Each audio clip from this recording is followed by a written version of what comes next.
Hi, welcome back guys. This is your friend, the What If Guy, back with another fanfiction. This is the first part of What If Issei Was a High-Class Devil. Now before starting, please give this video a like, and subscribe to the channel if you want more videos like this. Now let's get into the fanfic. The rays of the bright morning sun snuck through my blinds and shone on my face. I began to open my eyes and wake myself up from the nightly slumber. I brought up my left hand and rubbed my eyes. Yawning, I tried to raise my upper body and sit up in bed, but to no avail. I titled my head and saw the blonde, black, and pink hair of my three lovely, infatuated servants. "Come on girls, not again," I said with a chuckle as the girls began to wake themselves up. They must have snuck into my room last night again. Gosh, why did I think having a bunch of teenage girls as servants would be a good idea? But Varian, the blonde one, sang as she crawled onto my chest and looked into my sky blue eyes. "I want to stay in bed and cuddle with you all day long," she finished and threw her arms around my neck and nuzzled up against me. "Oh Ashlyn, you're too cute sometimes," I tell her as I wrap my arms around her. "Varian, how come Ashlyn gets all the attention every morning?"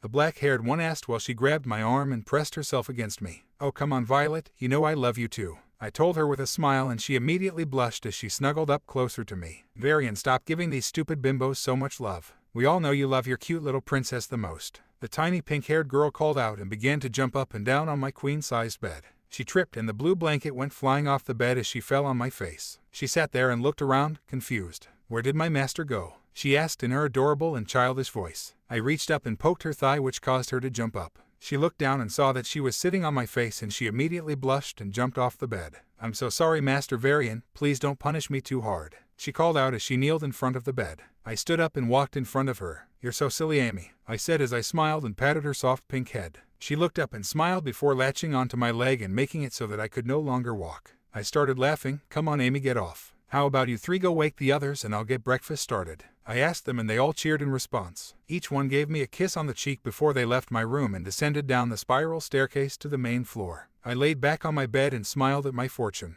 It's so good to be me sometimes. Now you're probably wondering why a teen who looks like he's only 15 has three lovely, flirty girls in his bed this early in the morning. Well, for starters, I'm a high-class devil and all those girls are my servants. I've been traveling to different high schools all over the world and recruiting other teens to become my servants and complete my set of evil pieces. Oh right, I should probably better explain that too. Well, when a high-class devil finds someone who they think will be a valuable slave, we have to perform a chant and give them a designated role in the household. These roles are given the names of different chess pieces. I had almost completed my set and I was just hanging out in the underworld. I just didn't feel like enrolling in another school and going through all that trouble again. Well, at least it's how it felt until my old master showed up. I walked down the spiral staircase a bit later. I had put on my lounging sweatpants and black t-shirt and I was currently running my hands through my shaggy black and red streaked hair. From what my master told me, my hair used to be all black, but when he reincarnated me it changed to black and red. Right, I forgot to mention that I wasn't always a devil. I was born a human and my master had to reincarnate me as well. But, unlike most slaves, I was given the special honor to become a high-class devil after I did a certain deed.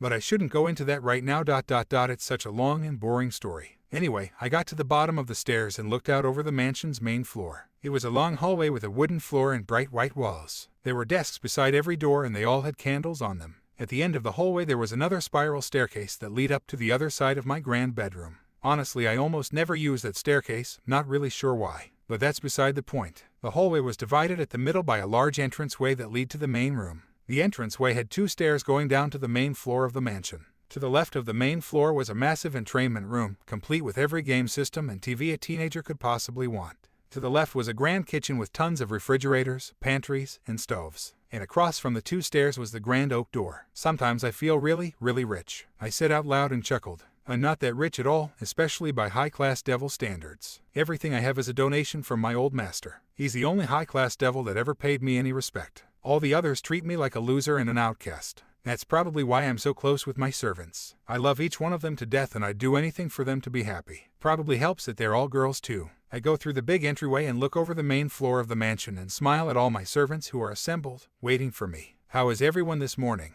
I ask and wave at them all. "We are amazing, Master Varian. It's a pleasure to see you this morning." They respond in unison. Sometimes their affection makes me feel bad. It's almost like they only love me because I'm their master. I feel like I didn't really earn it. I walked down the stairs and followed the girls into the dining room. They were all there: Amy, Violet, Ashlyn, Jasmine, Aria, Ella, Sarah, Tara, Seraphine, and Brittany. They were my almost complete set of evil pieces. My knights, Violet and Seraphine, my rooks, Ashlyn and Aria, my bishops, Amy and Jasmine, my queen, Brittany, and my pawns, Ella, Sarah, and Tara. Sometimes I think it's funny that all the pawns' names rhyme. They all take their seats at the dining room table and I journey into the kitchen to begin making breakfast. I get halfway through the bacon and eggs before we hear a loud banging on the door. "We'll get it," my 3 adorable pawns called out, and I smiled and nodded back at them. They ran over to the grand oak door and swung it open. Inside the now open doorway stood a man that I didn't expect to see for a very long time. "Varian, someone special is here to see you," they all called as they lead a tall, red-haired man into the dining room. "Master Sirzechs, it's wonderful to see you again, sir. What can I do for you?" I ask, a bit flustered.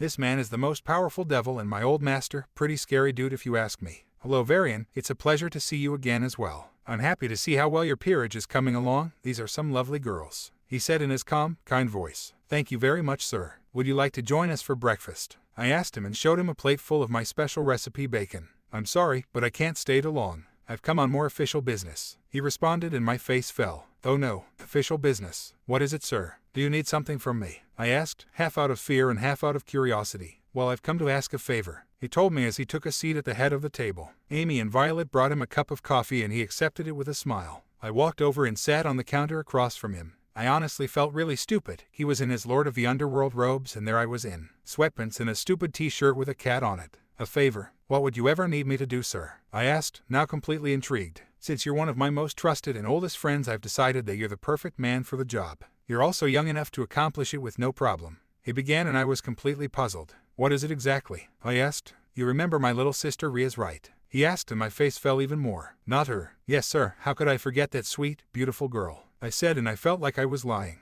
Honestly, I wanted to forget her so bad. She was always a jerk to me when I was Serzech's servant and she never gave me any respect. "Well, I would like for you to enroll in her school and keep an eye on her for me," he asked me, and actually looked like this was something he cared about. So, there was no way I was letting my master down. "I wouldn't mind watching her for you at all, sir. You can count on me," I told him with a confident smile. He smiled back and stood up to leave. "Thank you so much, Varian. I knew I could count on you. I'll go home and get you enrolled right away." He nodded and began to walk with me towards the door. "Oh, and there is one more thing," he said as he began to step out of the doorway. "Yes, sir," I asked and watched him reach for the door handle. "I want to set up an engagement between you and my sister. That's all, bye-bye." He slammed the door like lightning and teleported straight off my porch. "Marry Rias? No way." I started to shiver at the thought of it, and eventually, the thought just got funny to me and I started laughing. I walked back into the dining room and finished making breakfast. "So what is the plan, master?" Tara and Sarah asked as they walked up behind me. "It looks like we're all going to Kuoh Academy. Go pack your bags, girls. I know that I'm going to need you guys with me through this one," I told them, and they all cheered as they ran upstairs to get their bags. "This is going to be one crazy adventure. I can already feel it," I said to myself and grabbed a plate piled high with bacon.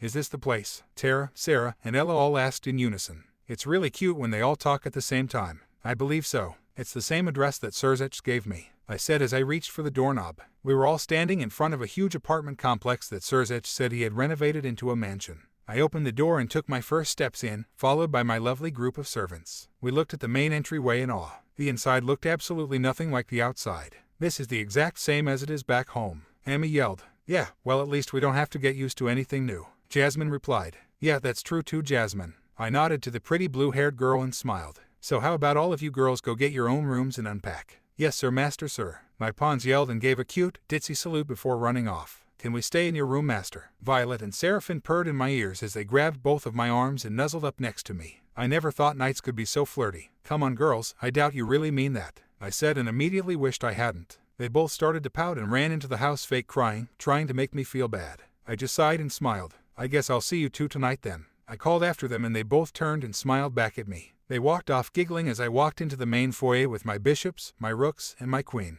I sat my bags down and marveled at my new home. I felt pretty confident that the girls would be happy here too. I looked back at them and watched all 10 of them climb the stairs to their new rooms. I should probably explain a little bit about them so you all have a faint idea of what they are like. I transformed each of them into devils while they were still alive, so don't expect some cool she got killed in a tragic accident backstory, okay? Well, let's start with the knights. As you can already tell, they are pretty flirtatious and quite attractive. Seraphine has long fire red hair and amazing sky blue eyes. She always carries around this big black steel sword that she calls Black Flame, which I think is appropriate, considering she lights the thing on fire whenever she fights, which is super often. Her fights are always with my other knight, Violet. Violet has long black hair that parts into the 2 lines about halfway down her back, and she is fairly tall, not too short. Her eyes are, of course, violet, and she always has a kind-hearted smile on her face. And along with this smile are her two daggers, Wind and Rain. The two girls are complete opposites in pretty much every way, even their powers. Seraphine has always been very fiery, angry, and impulsive, while Violet is always calm and sweet. They are both currently trying to win me over, and honestly, I love it. But moving on from them, next are my bishops, Amy and Jasmine. Jasmine has medium-length ocean blue hair and red eyes. She's a very sweet, quiet girl and also very smart. My other bishop, Amy, is the exact opposite. Amy has short pink hair, blue eyes, and she is very small and super cute. She's a lot like a little kid to me, and I treat her that way, which annoys her to death. She's super impulsive and loud and treats me like a big brother. She and Jasmine are pretty calm and never cause too much trouble for me. They're just fun to have around. Next up are my rooks, Ashlyn and Aria. Oh man, are they both amazing. They both have bodies that any boy would kill for, and they're both sweet and fun to live with. Ashlyn has long blonde hair and emerald eyes, and she is about medium height for a girl. She has super big breasts and awesome legs too. When she first became my servant, I used to buy her shorts and shirts a couple sizes too short just to see. Please keep in mind I was young and foolish. And then there is Aria. She is pretty short but still has a stellar body. Her long purple hair, kind magenta eyes, huge breasts, and phenomenal butt are just some of the things that make her to die for. Aside from both of their amazing bodies, these two were among the first to enter my peerage, and they've been really good friends to me. I love them dearly, and I'm almost positive they feel the same way. Then there are my three adorable pawns, Tara, Ella, and Sarah. Each of these three girls control a specific element, and their looks correspond with their powers. Tara's element is earth, and you could almost tell that just from one look at her. She has green eyes, long dirt brown hair, and she is very outdoorsy and playful. Then there is Ella, who controls water. She has medium-length sea blue hair, sky blue eyes, and the cutest, most innocent face I've ever seen on a girl. Last up is Sarah, my pawn of lighting. She has blonde hair, light yellow eyes, and is very quick, alert, and agile. She can be pretty aggressive sometimes, but once you get to know her you see how cute she really is. And lastly is my lovely queen, Brittany. Her long amber hair, her kind and sweet purple eyes, and her caring smile are just the physical aspects that make this girl to die for. She's my absolute best friend. She's super strong and powerful, and she is always smiling and telling me everything is okay. I love her to death. And don't even get me started on her body. Trust me, it puts Aria's and Ashlyn's to shame. And now that you know a bit about my lovely servants, on with the story. I finally finished decorating my new room and thought it was about time to get some shut-eye. We didn't arrive at this place until 10, and it's been about 2 hours since then. But, being the teenager I am, I ignored my brain when it told me to sleep. Instead, I walked downstairs, into the living room, grabbed a controller, and popped in the new Call of Duty Ghosts. Believe it or not, I got Xbox Live in the Underworld. Pretty sweet, I know. I played for a few hours, and when I finally looked away from the screen I noticed how heavy my lap and shoulders were. I looked around me and noticed the 6 girls that were sleeping on me. I just chuckled to myself. They really just sat there and watched me play for 3 hours. Wait, 3 hours. But I have school tomorrow. I picked up Aria's head, the one that was drooling on my lap, and ran upstairs to hop in bed. But when I reached my room I saw a new obstacle in the way of my sleep. Jasmine and Violet were both sleeping in my bed and taking up all the space. I started giggling as I walked back downstairs into the hallway and went into one of the girls' rooms. I looked around and saw boy band posters. I'm going to have a talk with whoever's room this is. I shrug and jump into the bed. It smells really good just like Violet. Since when does she like boy bands? Anyway, I think I need to go to sleep. I giggle to myself one more time and close my eyes. I get to go back to high school in the morning.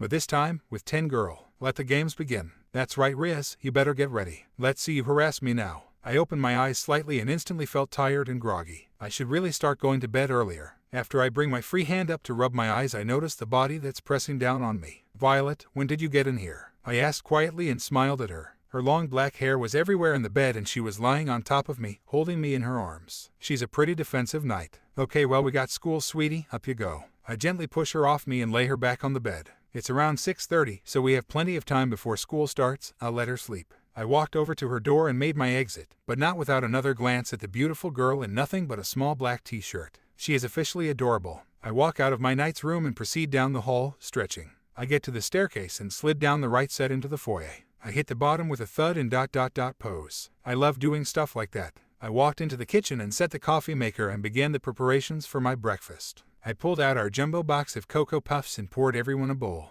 And another empty box. For a bunch of girls, they sure do eat a lot. I sigh and take a seat and begin eating. Soon enough I hear talking and footsteps approaching the dining room. I look over and see the girls who fell asleep in the living room waking up and walking towards me. Sleep well, girls. You really didn't have to stay up with me. I called to them and they finally noticed my presence. Oh, master, good morning. Sarah, Tara, and Ella called. I waved at them and watched them run into the dining room and attempt to tackle my chair. I caught the 3 short girls and held them in my arms. They're all so small and cute. It's a good morning now, I said, and they both giggled a little. I love it when they do that. Hello Varian, did you sleep well? Brittany, Aria, and Ashlyn walked into the dining room and smiled at me. I would have slept better if someone wouldn't have snuck into my room and stolen my bed. I told them and we all laughed. It's not like this hadn't happened before. How about you all? Breaking the new couch yet? I asked and they laughed. Yes sir, just as comfortable as the one back home. Aria called out and took her seat next to me. Man, she is so pretty, even with bedhead. I'm glad, but honestly girls, you don't have to stay up and watch me play a stupid game all night, I said and awkwardly rubbed the back of my head. Oh, it's fine master, we don't mind at all, Ashlyn said as she walked behind me and ran her hands down my shoulders. Her blonde hair fell over me and I felt her soft pink lips touch my cheek and I cheered to myself. Thanks Ashlyn, man, I'm so lucky to have you girls in my life, I told them and grabbed Ashlyn's hands and held them close to my bare chest. Oh come on master, we're the lucky ones. You are so kind to us and you fill our lives with adventure. I think I speak for everyone when I say that we love you wholeheartedly, Brittany told me as she took a seat on my lap. I looked and saw all the other girls smiling and nodding at her statement and I couldn't help but smile too. Man, you guys are gonna make me cry this early in the morning. And we have school today, I might look like a pansy. I teased them and they all started giggling at me. Well, I'm going to eat my delicious breakfast that my lovely master prepared and then I'm going to get changed, Aria said and began to eat. No, I'm going to show master how much I love his cooking and then I'll be the best pawn, Tara yelled out and started eating fiercely. I started laughing uncontrollably. My pawns are always fighting for my attention, it's normally quiet the show. No way I'm going to let you do anything like that, Ella yelled, challenging her. The two stared at each other across the large dining room table. Aria laughed and stood at the head of the table. So what are the stakes for this match? She asked and smirked at me. I smiled back at her and watched the showdown in anticipation. Whoever wins gets to hold Varian's arms on the way to school and they get to sleep in his bed tonight, Ella called out and Tara immediately agreed. Then let it begin, on your marks, get set, go, she yelled and chopped through the air with her hand. The 2 younger girls started eating in a frenzy and I'm positive they spilled more than they ate. They do this stuff pretty often. I think it may have to do with the fact that my pawns and Amy are the youngest out of all my servants. They act pretty immature, but they do mean well. I watched the eating match pretty closely. I laughed the whole time and I was pretty happy they enjoyed breakfast so much. At least they won't be tired at school. I'm done, a calm, sweet voice next to me said. I looked over and saw Brittany with an empty bowl. She was smiling at me and at the other girls. I believe this makes me the winner then, she said and stood up, pushed in her chair, and walked towards her room. As she passed me, gave me a quick peck on the cheek and winked at me. That's no fair, Tara yelled at her. Yeah, you're just way bigger, Sarah added, and the rest of us could barely control ourselves. Oh snap,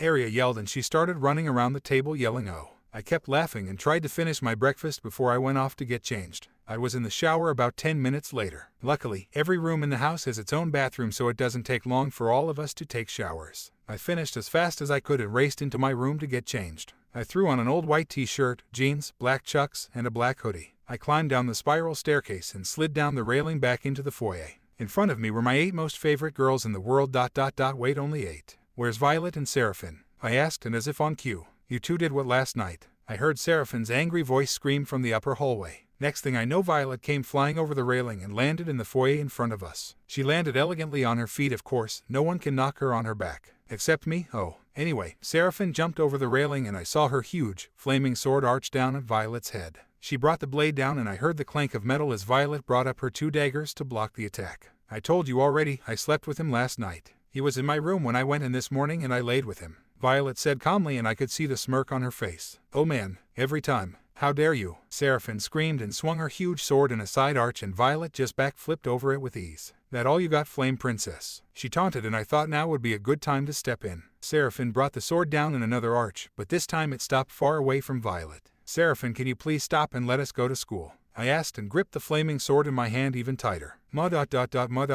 Master. I'm so sorry, sir. I'll go get my things right away. Her sword immediately deflamed and she walked away with her head down. Hurry up now, sweetie, I wouldn't want you getting left behind. I called out to her and she turned around and smiled at me. I always know just how to make her perk up. I watched her run up the stairs, then turned to Violet, who was just standing there smiling at me. Why do you always have to do that to her? I asked. I wasn't really being all that serious. I really don't mind their fights, as long as they don't get hurt. I don't know. She shrugged. I just felt like bragging about sleeping on you. You're really comfortable, by the way. She winked and lightly punched me before running off to join the others. I just stood there and sighed. I really am the luckiest guy in the world. But then I remembered something really important. I remembered what was waiting for me at this new school. Rias, I muttered under my breath. How could he ever expect me to even be friends with her, let alone marry her? Come on, master, let's get going. Seraphine called as she ran past me and grabbed my hand. She ran forward and pulled me out the front door and into the street. It was a sunny early autumn day. The wind was blowing and it blew my black and red hair all over the place. The sky was clear and it just felt like a good day. But I didn't feel that way. I was really scared. No doubt Rias heard about the engagement and such, so that means we are going to have a really awkward conversation when I get there. I sigh and the girls around me immediately freak out.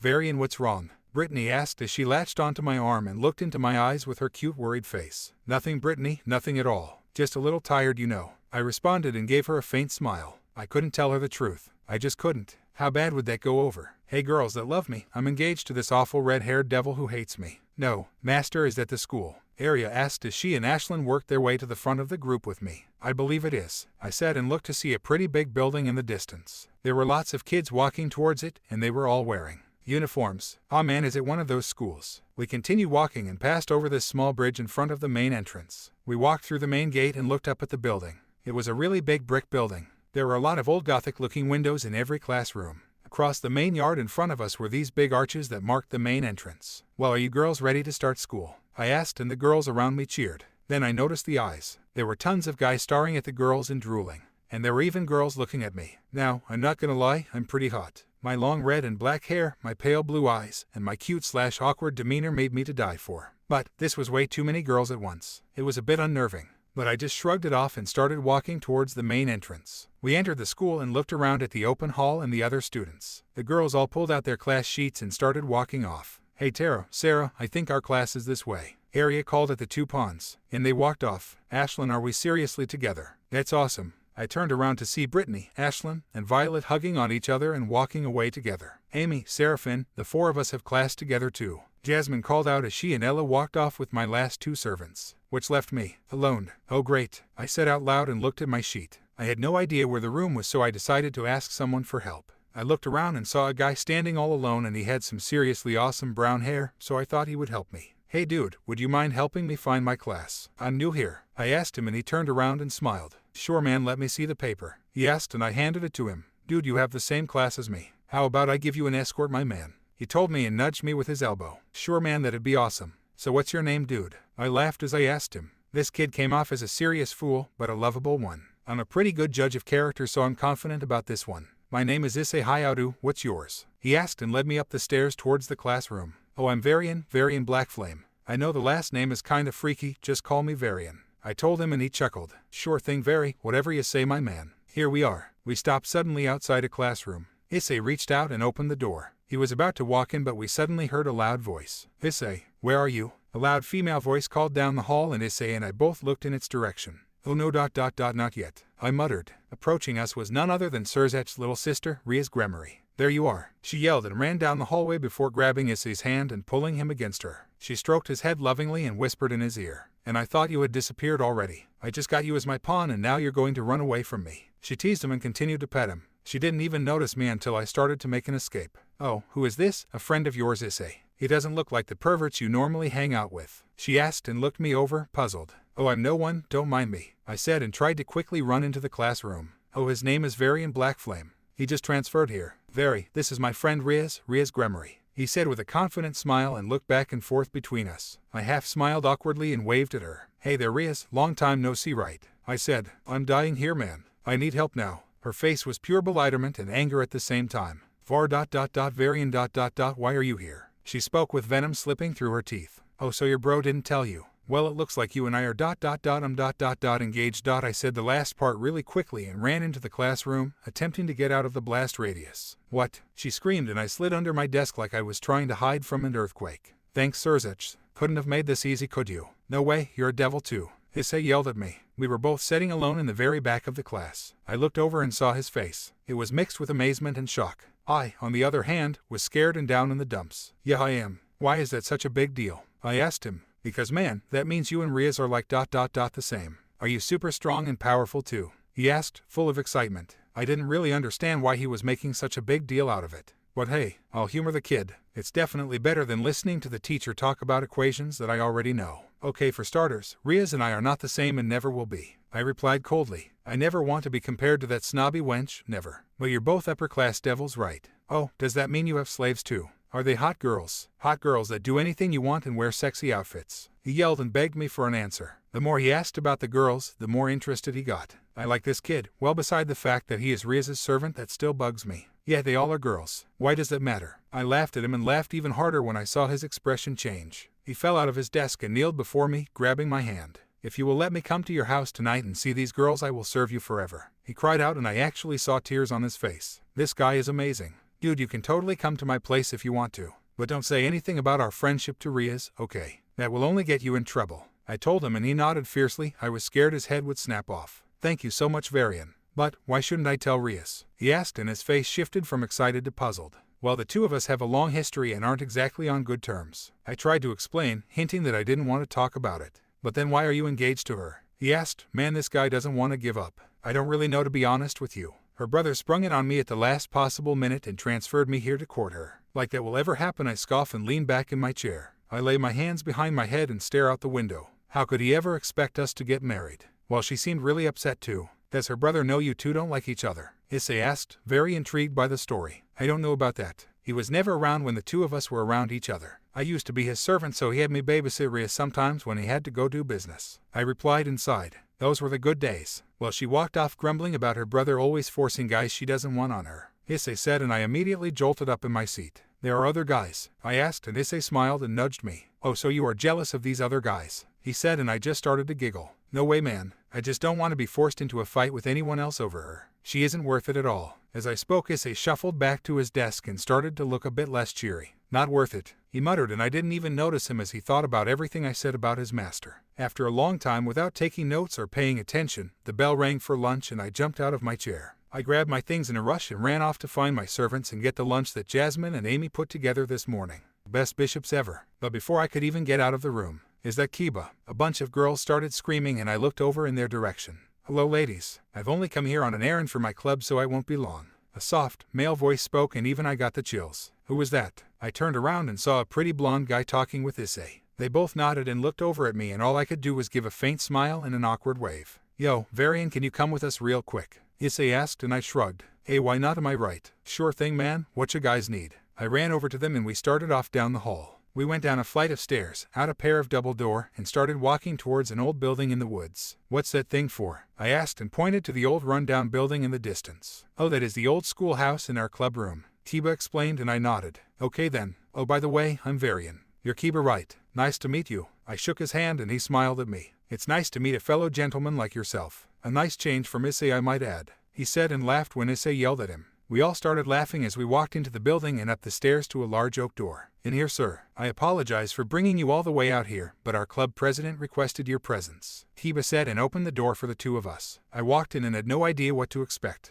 I stood at the front of a large room with wooden floors and paneled walls. There were 2 green couches in the center of the room and a grand oak desk between the two of them. And sitting behind the desk, Rias, I muttered and walked in. I had to be strong and dominate. She is not getting the better of me this time. Hello, Varian. I would like to keep this as civil and quick as possible, so let's just get to business. Have a seat. She gestured to one of the couches and stared at me with those prideful blue eyes. God, I hate those. Whatever you want is fine by me, babe. Rias shudders at the word babe but immediately shrugs it off and points at the couch again. I take a seat and shot Issei and Kiba a dirty look. How dare they drag me into this? So it has come to my attention that apparently we have been engaged. She began, and I could tell how much she hated saying the word engaged to me. That's true. Your brother told me that yesterday and sent me here to keep an eye on you. I responded as neutrally and no hostile as I could. Wouldn't want to make the Princess of Ruin angry, would we? Well, I have no intention of marrying you and I think you should go home. And take that dumb group of ugly, whipped sluts with you. She spat at me and I tried to keep my cool. How about you let me do my job and keep an eye on you and not complain?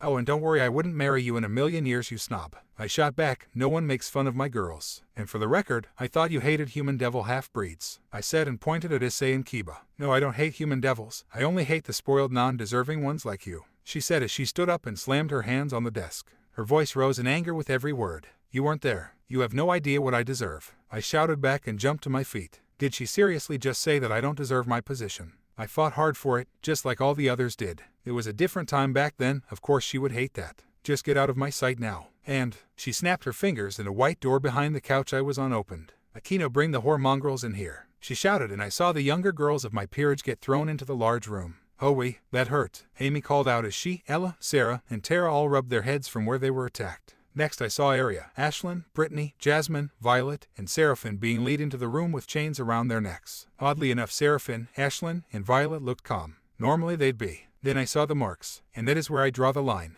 I screamed and jumped at the desk. I stood in front of the desk with my spinning discs behind my back, one each hand. They were fairly large, steel, spiked discs that I used as weapons. I could channel my magic through them with ease, and I was practically unbeatable on the battlefield with them. Rias, if you don't apologize to my girls right now and just let me walk away. I lit the disc in my right hand on fire and pointed it at Issei. The pawn dies. Issei immediately freaked out and threw his hands up. I have no idea what is going on. This is my second day. Please don't hurt me very. He screamed and held his hands out in front of him. I felt pretty bad. My quarrel wasn't with him. I was pulling him into something he could never understand. But I had to make a point. How dare you? Rias spoke coldly, but she still snapped her fingers and the chains broke. I raised my left hand up and embedded a disc into the oak desk in front of her before running over to my peerage. Girls, are you all right? Did they hurt you? I asked as they all lay on the floor in front of me. We're okay, Varian, don't worry, Brittany said, and her sweet voice was able to calm me. They won't get the drop on us next time, Master. Seraphine yelled as she summoned a black portal and her sword flew out. She and Ashlyn tried to rise so they could fight, but I put my hand on their shoulders. Don't worry, girls, I'll take care of everything.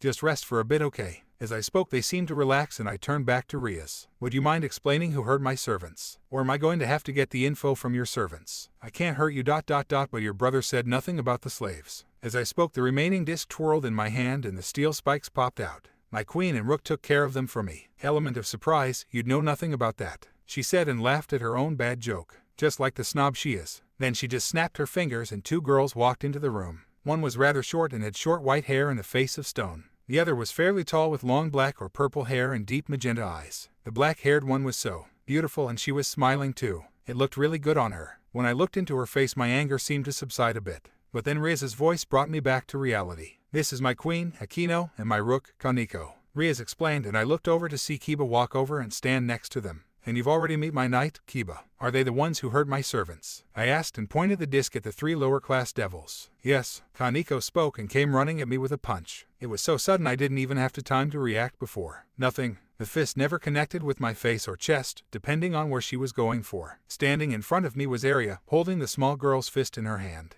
How about round two, little girl? Feeling lucky? She asked and returned the punch. She struck Kaneko right across the face and sent her flying back. See how much better I am when you don't knock me out first. Arya called out and laughed before turning back to me. It's okay, Master, we'll handle them for you. Get the little ones out of here. I nodded and prepared a teleportation circle around Sarah, Ella, Tara, Amy, and Jasmine. It flashed black and the girls were teleported home. They were safe. Kaneko recovered pretty quickly though. As soon as the black circle was gone, she and Kiba were flying across the room right at us. Kaneko grabbed Arya around the waist and the two went flying out one of the windows on the left side of the room. Thankfully, we were only 2 stories up and Arya is made of some pretty tough stuff. But I didn't get to rejoice for too long before I heard the clanging of swords. I turned and saw Seraphine exchanging blows with Kiba. If anyone who didn't know Seraphine was watching the beginning of the fight, they would have said that Kiba was going to win. And they would have been wrong. Kiba was a fairly good swordsman, I could tell. He moved his steel short sword with expertise and deflected all of Seraphine's blows. He dodged and parried and dodged some more. But the thing about Seraphine is, she never quits, ever. And you can only deflect a big sword for so long. You're good, pretty boy, she teased as she brought the sword over her head again. But I'm much better. The sword started to glow red and flames sprang out of the ruins on the blade. The black steel disappeared behind the flames. Seraphine smiled and brought the sword down to meet Kiba's. The two held each other at a stalemate for quite a while. Test of strength, Seraphine's favorite. They broke and Seraphine backflipped, which caused Kiba to actually stumble backwards. The redhead smiled as she landed and flew at him once again. She brought the long sword around in a side slash that would have cut right through an elephant. Kiba, however, was able to bring up his sword at the last moment and deflect her strike. But I heard the shatter of steel and smiled. And the score is now Seraphine 206, world, still 0. I cheered and red-haired girl looked at me and giggled. Thank you, Master, that one was for you, of course. She giggled and placed the sword into another black portal. I looked over and saw Kiba fall to his knees. How could I have been defeated? He stammered, trying to find the right words in all his confusion. Seraphine walked over to him and patted his shoulder. Don't fret it too much, Kaido. I've been fighting high-class demons and monsters for a while now. It's pretty good practice. She giggled and gave him another pat before walking back to my group of girls. How dare you, Varian? You hurt my knight. Rias screamed at me and I started to laugh. Now, Rias, it wasn't technically me. I teased and stood in front of my girls, ready to defend the attack that I was sure was coming. We stared across the room and no one moved. But the silence was broken when a loud crash echoed throughout the room. I looked to my left and saw my beautiful purple-haired rook fly through the broken window. She slammed against a couch and sunk with a thud. "Aria," I screamed and ran over to her. "Oh, please no. Please don't be hurt." I cupped her cheek in my hand, looked at her scared, bloody face. Her clothes were ripped and her arms were cut up. She had splotches of blood on her upper chest and her face. "Varian, I'm fine, I just need a little rest." She smiled at me and I felt my eyes tear up. I grabbed her and lifted her up. I carried her princess style over to my group and laid her behind all the other girls. "Rias ... and I thought I couldn't hate you more," I muttered and turned to see the small white-haired girl whispering in Rias's ear. The cruel red-haired princess smirked and looked right into my eyes. "Oh, but my dear Varian, that wasn't technically my doing, was it? My dear friend Kaneko even had some help." As she spoke, a flash of blue erupted beside her and I saw another girl appear next to her. "Hello there, ex-slave. Been a long time, hasn't it?" The small black-haired girl with glasses next to Rias spoke. "Sona ... did you have something to do with this?" I barked and she chuckled. "This girl is a fellow high-class devil and another one of Rias's spoiled friends. And what if I did? Does it really matter? If I bring my peerage into this fight, then you're outmatched. I say you just walk off with your tail between your legs." The two girls started to laugh at me and I could see some of Rias's slaves shift uncomfortably. They had no idea what was going on and probably weren't used to seeing their master act like this. I feel sorry for them, especially Issei. I should apologize to him later. The others may have hurt my girls, but they didn't realize why. They're clearly good people that just don't understand what they are in the middle of. "Rias, I'm going to make you a deal. I walk out of her with my girls and you leave us be. And the next time we talk will be in the presence of your dear brother," I said and tried to be civil. Deep down I knew that the only person who could keep her civil with me would be Sirzechs. "Fine, then you and great. Take those poor corrupt slaves with you and get out of my clubroom." She spat at me and I just shrugged. I put my hands out and held Ashlyn and Seraphine back. Boy, were they ready to go ... All I had to do was say the word. "I think we will be going now. Issei, it was a pleasure meeting you today. I'm sorry for dragging you into this," I said and locked eyes with him. He shifted uncomfortably and looked at Rias, who of course gave him a dirty look, like a mom trying to keep him away from a bad influence. "I bid you all good night." I gave a slight bow, grabbed my girls, and walked towards the door. Ashlyn carried Aria out, followed closely by my two knights and my queen. I stopped at the door and turned back to see Rias and Sona talking quietly by themselves at Rias's desk.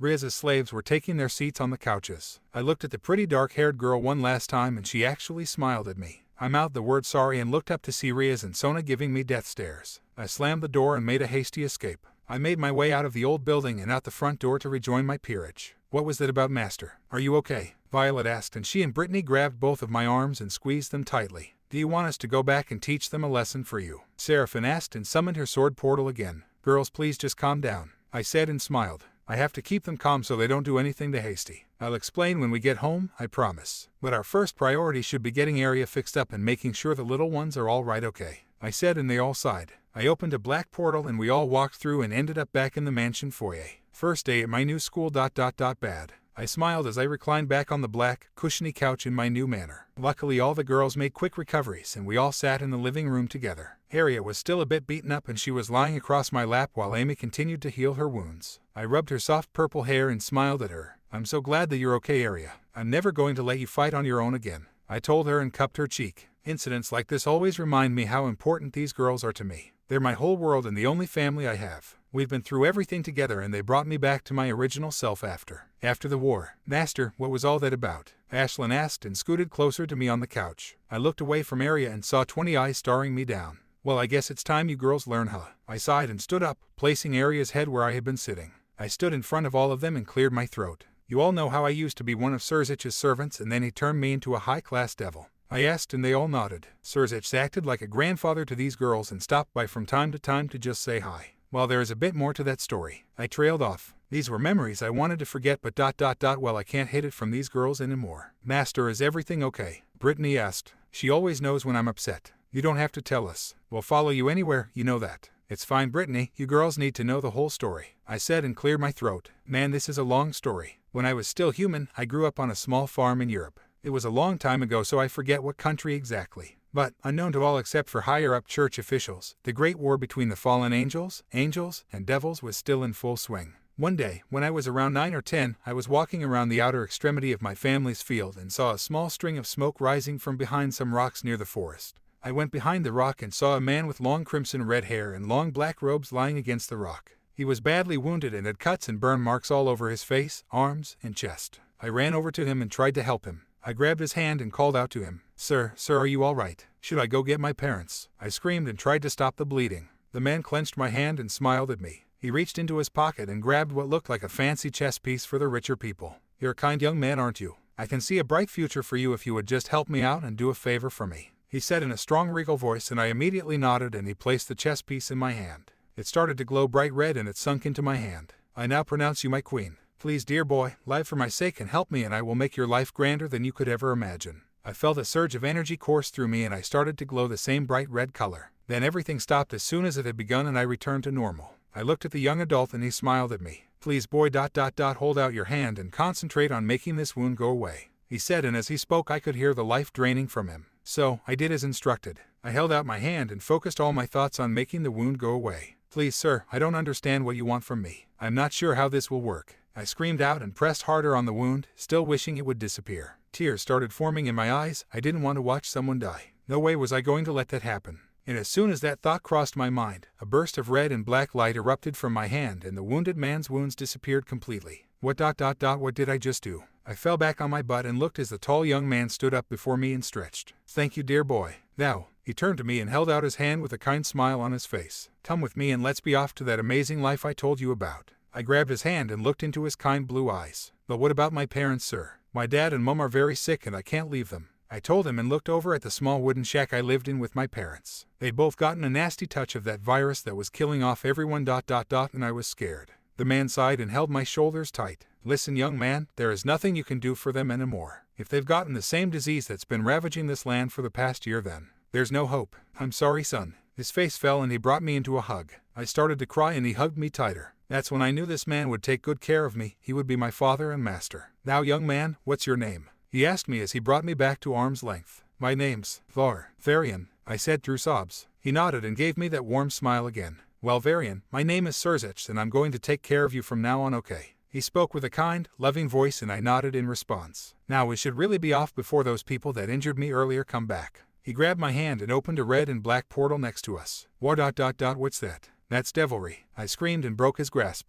I took a few steps and looked back at him with fear. "What are you? First you put some fancy chess piece in me, then your wounds heal, and then you tell me my parents are gonna die, and now this." I screamed and screamed. I was scared and alone. They taught us to fear devils back then and I was really afraid. But Serzich just smiled and laughed at me. "Don't worry, kid. I promise nothing else bad is going to happen to you. Just take my hand and I'll explain everything." He walked up to me and held out his hand again. I looked at him through tears, and I swear the only thing that made me take his hand was that smile. "Good boy, now let's be off." He chuckled and pulled me through the portal into a world I had no idea existed. We arrived back in his mansion and I couldn't believe where I was. It was the biggest house I'd ever seen. I walked around and just looked at it in awe. Sirzechs handed me over to a pretty servant lady and went to speak with his father. "Now, Varian, this lady is going to take care of you while I go and speak with my dad, okay?" He crouched down as he spoke to me. When I nodded, he stood up, patted my head, and walked up a large staircase to the upper level. The servant lady I was with smiled at me and escorted me to a big bedroom on the second floor. She showed me the huge closet and all my new clothes and my new bed.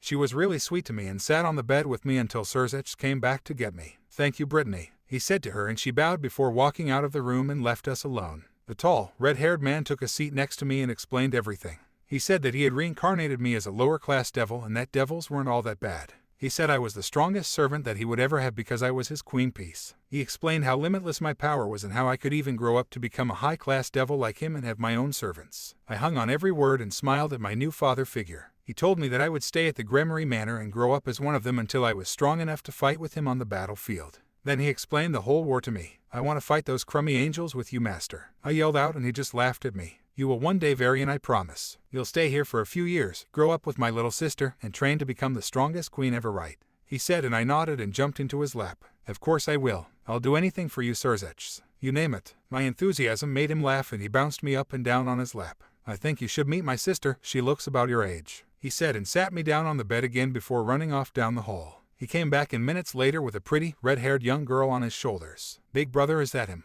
Is that the human?" she asked and pointed at me excitedly. Serzich sat her down and nodded. She ran over to me and we started to talk. "Hi, my name is Rias and my big bro says that you and I are going to be best friends now." She yelled and hugged me. I smiled and hugged her back. Big new house, big new family, big new world. I thought everything was going to be great from then on. I thought Rias and I would be best friends. I thought that I could fight with my new master on the battlefield and make him proud. And I thought that one day I would become the strongest creature ever. I thought everything was going to be okay. How foolish I was. A few years later, I forget the actual amount, it's been so long, I remember standing there, with my body bathed in blood. I was standing in the middle of a large open field, but to me it was a battleground. There were dozens of angels and fallen angels' bodies around me, and I held my sword, Black Flame, in my left hand. I had 2 steel discs strapped to my back and a huge black ball of dark energy in my right hand. I was the field commander, and I was a monster. Captain, they're sending in holy fighters. I don't think the other servants can handle them. One of the knights behind me called out, and I smirked. Let them come. I whispered to myself and looked at the scene on the field below me. I stood on a large cliff in the middle of the field.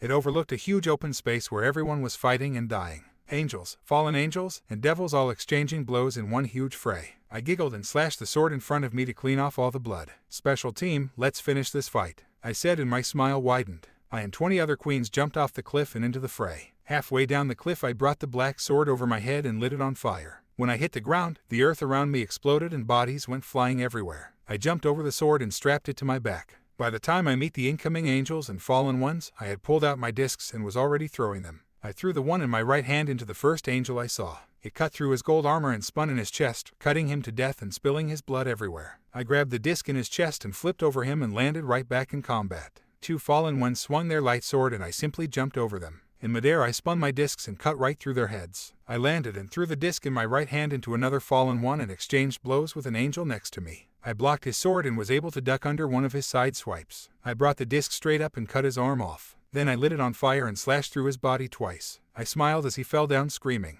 Giggling, I held out my hand and the other disc flew out of the suffering fallen one's chest and back into my hand. I ran through the entire battlefield like this, cutting up everything as I went. I eventually reached the opposite side where they said the holy fighters were coming from. And, coming through the mountain pass a few yards in front of me, were the giant golden holy machines. They were giant robots controlled by holy light, and they could devastate an entire devil regiment easily. And of course, being the maniac that I was, I just laughed and studied the 3 giant robots. Only 3. I looked up at the sky and put up my middle finger. Thought you heard I was coming to this party. That all you got? I started to laugh and reformed the black energy in my hand. Alright boys, time to play. I brought my hand up and smashed it into the ground around me. The earth around me broke and 4 massive skeletons rose around me. Bone guards. I dropped the discs and pulled out my huge long sword, pointed it at the robots, and said kill. The 15-foot skeletons with massive ebony-colored weapons ran at the 30-foot robots. I ran alongside the lead bone guard and jumped up him. I landed on his left shoulder and yelped with glee. He got closer and closer, and when he was within about 30 feet, he brought up his arm and prepared to strike. When he brought the axe in his hand around in a side swipe, I jumped off his shoulder and landed on the robot's arm.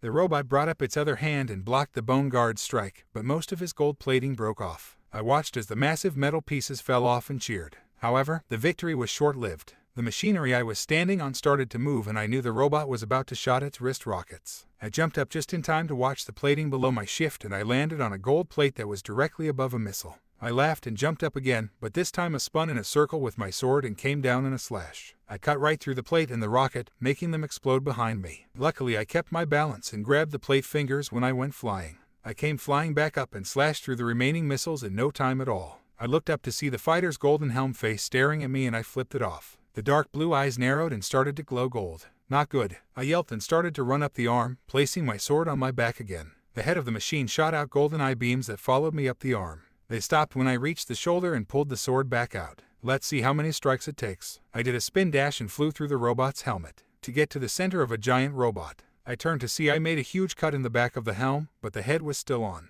I did another spin dash and went through front half. The head was still on, but I had an idea. Placing the sword back on back, I ran up the robot's head and made a huge jump to the air above it. I pulled the sword back out, placed it above my head, lit it on fire with black flames, and yelled Heaven's Smite. Then I flew straight down and my sword cut straight through the gold plate. The robot split in half, exploded, and fell down in 2 separate pieces. I flew through the air for a few feet and landed in between my discs that were still embedded in the ground. I turned around and saw that my bone guards had double-teamed the remaining holy fighters and made quick work of them. I put the sword on back again and grabbed the discs, spun them, and placed them on my belt. Like a smooth criminal, I said, and started to laugh. The 20 other queens reached me about 10 minutes later and laughed when they saw the remains of the giant robots. We made that small hill our new base of operations. The battle waged for a few more hours until something unexpected happened. What's it, Captain? One of my fellow queens yelled and pointed at a huge ray of light in the middle of the battlefield. Oh no, Sirzechs said he wasn't coming. I started to stutter and stood up from my chair at the command table. I walked to the edge of the command tent and pulled my sword off my back. Who is it, Varian? An angel? One of the other queens asked. No. It's not just any angel. That's God. I whispered the words, but the effect was what I expected. Everyone in the camp shuddered and started to panic. How could the servant brigade beat God? Sirzechs or any of the other higher-ups weren't there and we didn't have time. Someone had to challenge him if we didn't want to have maximum casualties. Pull everyone out. I'll distract them, I muttered, and the queens near me freaked out. What? You can't be serious, Varian. Don't throw your life away. They screamed and looked at me with shock and awe. That's an order. Just do it. I held my sword firmly in my hands. The Black Flame. That's how I got my name. I was the Black Flame Smith. And the Black Flame Executioner. Sound the retreat and get them out of here. I'm not losing everyone. Not today. I faintly smiled and started down the hill. Let's put that name to the test. I kept my eyes trained straight ahead. I didn't want to see the other devils that were running past me. They were all in full retreat and sprinting towards the hill, the only safe place left. I felt my men push against as they fled the mass of holy angels in front of me. The fallen angels had left a long time ago, before God had even appeared on the battlefield. They had sustained phenomenal casualties from the constant pounding they had received from both sides. Now it was only us and the angels, me versus the Lord thy God. I eventually reached the end of my retreating army and stood facing a massive line of angels, with none other than God standing right in front of them, in plain sight. There was a good 200 feet between us, but I still saw the calm smile on his smug face. His soft, old, white hair blew in the breeze along with his long white cape, and his pale blue eyes seemed to pierce my very soul. We stood on opposite sides of the field. The calm before the storm, as they used to say. I looked up at the dark, orange, underworld sky and smiled. No weakness, no surrender, till thy master release you. Or at least that's what I thought then. I looked down at the 7-foot blade in my right hand and spun it in a circle. The black steel was finally clean of all the blood. I slid it back into its sheath on my back and began to walk forward. My eyes darted back and forth as I examined the huge line of angels in front of me. Their white wings folded behind their backs, their weapons held at their waists, like they were watching, waiting. I walked right up to the old bearded deity and kneeled before him, gotta show a bit of respect. Almighty Lord thy God, I stand before you as the commander of the devil's servant army. I'm the queen of Lord Serzech's grimoire. I spoke slowly and clearly. When I finished my introductions, I looked up into the old man's eyes. His kind smile scared me. What was he really thinking behind it? I must ask you, sir, that either you allow myself and my men to retreat or... I stood up and grabbed the handle of Black Flame. I will fight you one-on-one and allow my fellow servants to escape. The man before me began to chuckle and looked at me with a jolly twinkle in his eyes. Son, I'm very sorry, but I can't allow that, he said, and his demeanor turned much more serious. We've finally breached the underworld, he called and outstretched his arms. A cheer echoed from the army behind him, which caused me to grip my blade even tighter. So, I'm going to have to accept your challenge. I must say that as a noble gesture for a devil's servant, you should be commemorated. He smiled again and pulled a golden short sword from his belt. I slowly pulled the sword off my back and smiled back. Even gods can die. Lord Lucifer did. I appreciate your praise, O Lord, but some of us are a lot better than you would think. For example, we would have shown mercy, I said with a smirk and let the last words hang. If I can at least damage his pride, I may gain an advantage. At this point I'll take whatever I can get, honestly. A snippy one, aren't you? Do you speak to your master like that servant boy? He said and kept the same smile on his face, but I saw the kind demeanor leave him. I was getting to him. Never, I adore my master, and he may return the praise when I bring him your head on a spike. I retorted back and his smile broke. The clouds above him broke and a bright holy light shone down on him. Do you really think one servant can beat the Almighty God? Who exactly do you think you are, boy? He screamed. This is the moment I was waiting for. I twisted my hand around the hilt of my sword and quickly pulled it out. I swung it around my body and held it by my side, taking a sideways pose. I saw the deity's eyes light up, if only for a second. He knew exactly who I was. The red and black hair, the spinning discs of flame, the pale, soulless eyes, and the long, black blade. I'm Varian Black Flame, guardian of the Grimoire Manor, defender of the red-haired princess of ruin, queen and leader of Sirzech's Grimoire's army, the field general of the servant brigade, the servant who has killed over 5,000 angels and 200 holy machines, the reason the devils won the battle at the White Gates and defeated your son Jesus. I am the Black Flame, and I will be the one who kills God. I screamed, and every angel behind the old white-haired man took a few steps back. At least they aren't sending some grunt after me. You're brave, wielder of the Black Flame, but I've had enough talk, let's fight. The Lord bellowed and flew at me with the speed of a much, much younger man. I blocked his first strike, but he followed quickly with another, and then another. I was barely able to keep up. I blocked a slash that came from his right side and it knocked me back a few steps. I didn't have time to bring the massive sword back up in time for his next slash. I cut across my left forearm and I leaped back from the pain. I'm not even close to finished yet, boy. He screamed and flew at me again. I clenched my teeth and jumped over his lunge. I wasn't allowed to feel pain yet, not until I won. I flew over him and brought the sword down behind him. It created a small explosion and knocked him into the air. He recovered in midair and he came flying back down at me. His right hand was glowing with holy light. I lit my blade on fire and slammed it into the ground in front of me to block his attack. But it didn't work. He slammed into the ground in front of my sword and a blinding light exploded from the impact. The sword was almost immediately blown from the ground and I went flying with it. I landed on my back a few feet away and clenched my chest in pain. I looked to my left and saw the long black sword embedded into the dark soil. I started to crawl towards it, but then I heard the sound of light crackling. I was about halfway to the sword when I quickly turned my head and saw the old man holding a giant, glowing, white ball over his head. Heaven's unending light. The Lord screamed and threw the massive ball at me. I cursed and scrambled the last few steps towards my sword. I flipped around and crouched with the sword in front of me. Just before the ball hit me, I summoned a massive wall of black and blue flames from my sword. The ball struck my defenses full on and I felt the demonic blade buckle from the huge concentration of holy light. My skin even started to burn, regardless of the massive wall in front of me. I screamed, but not out of pain.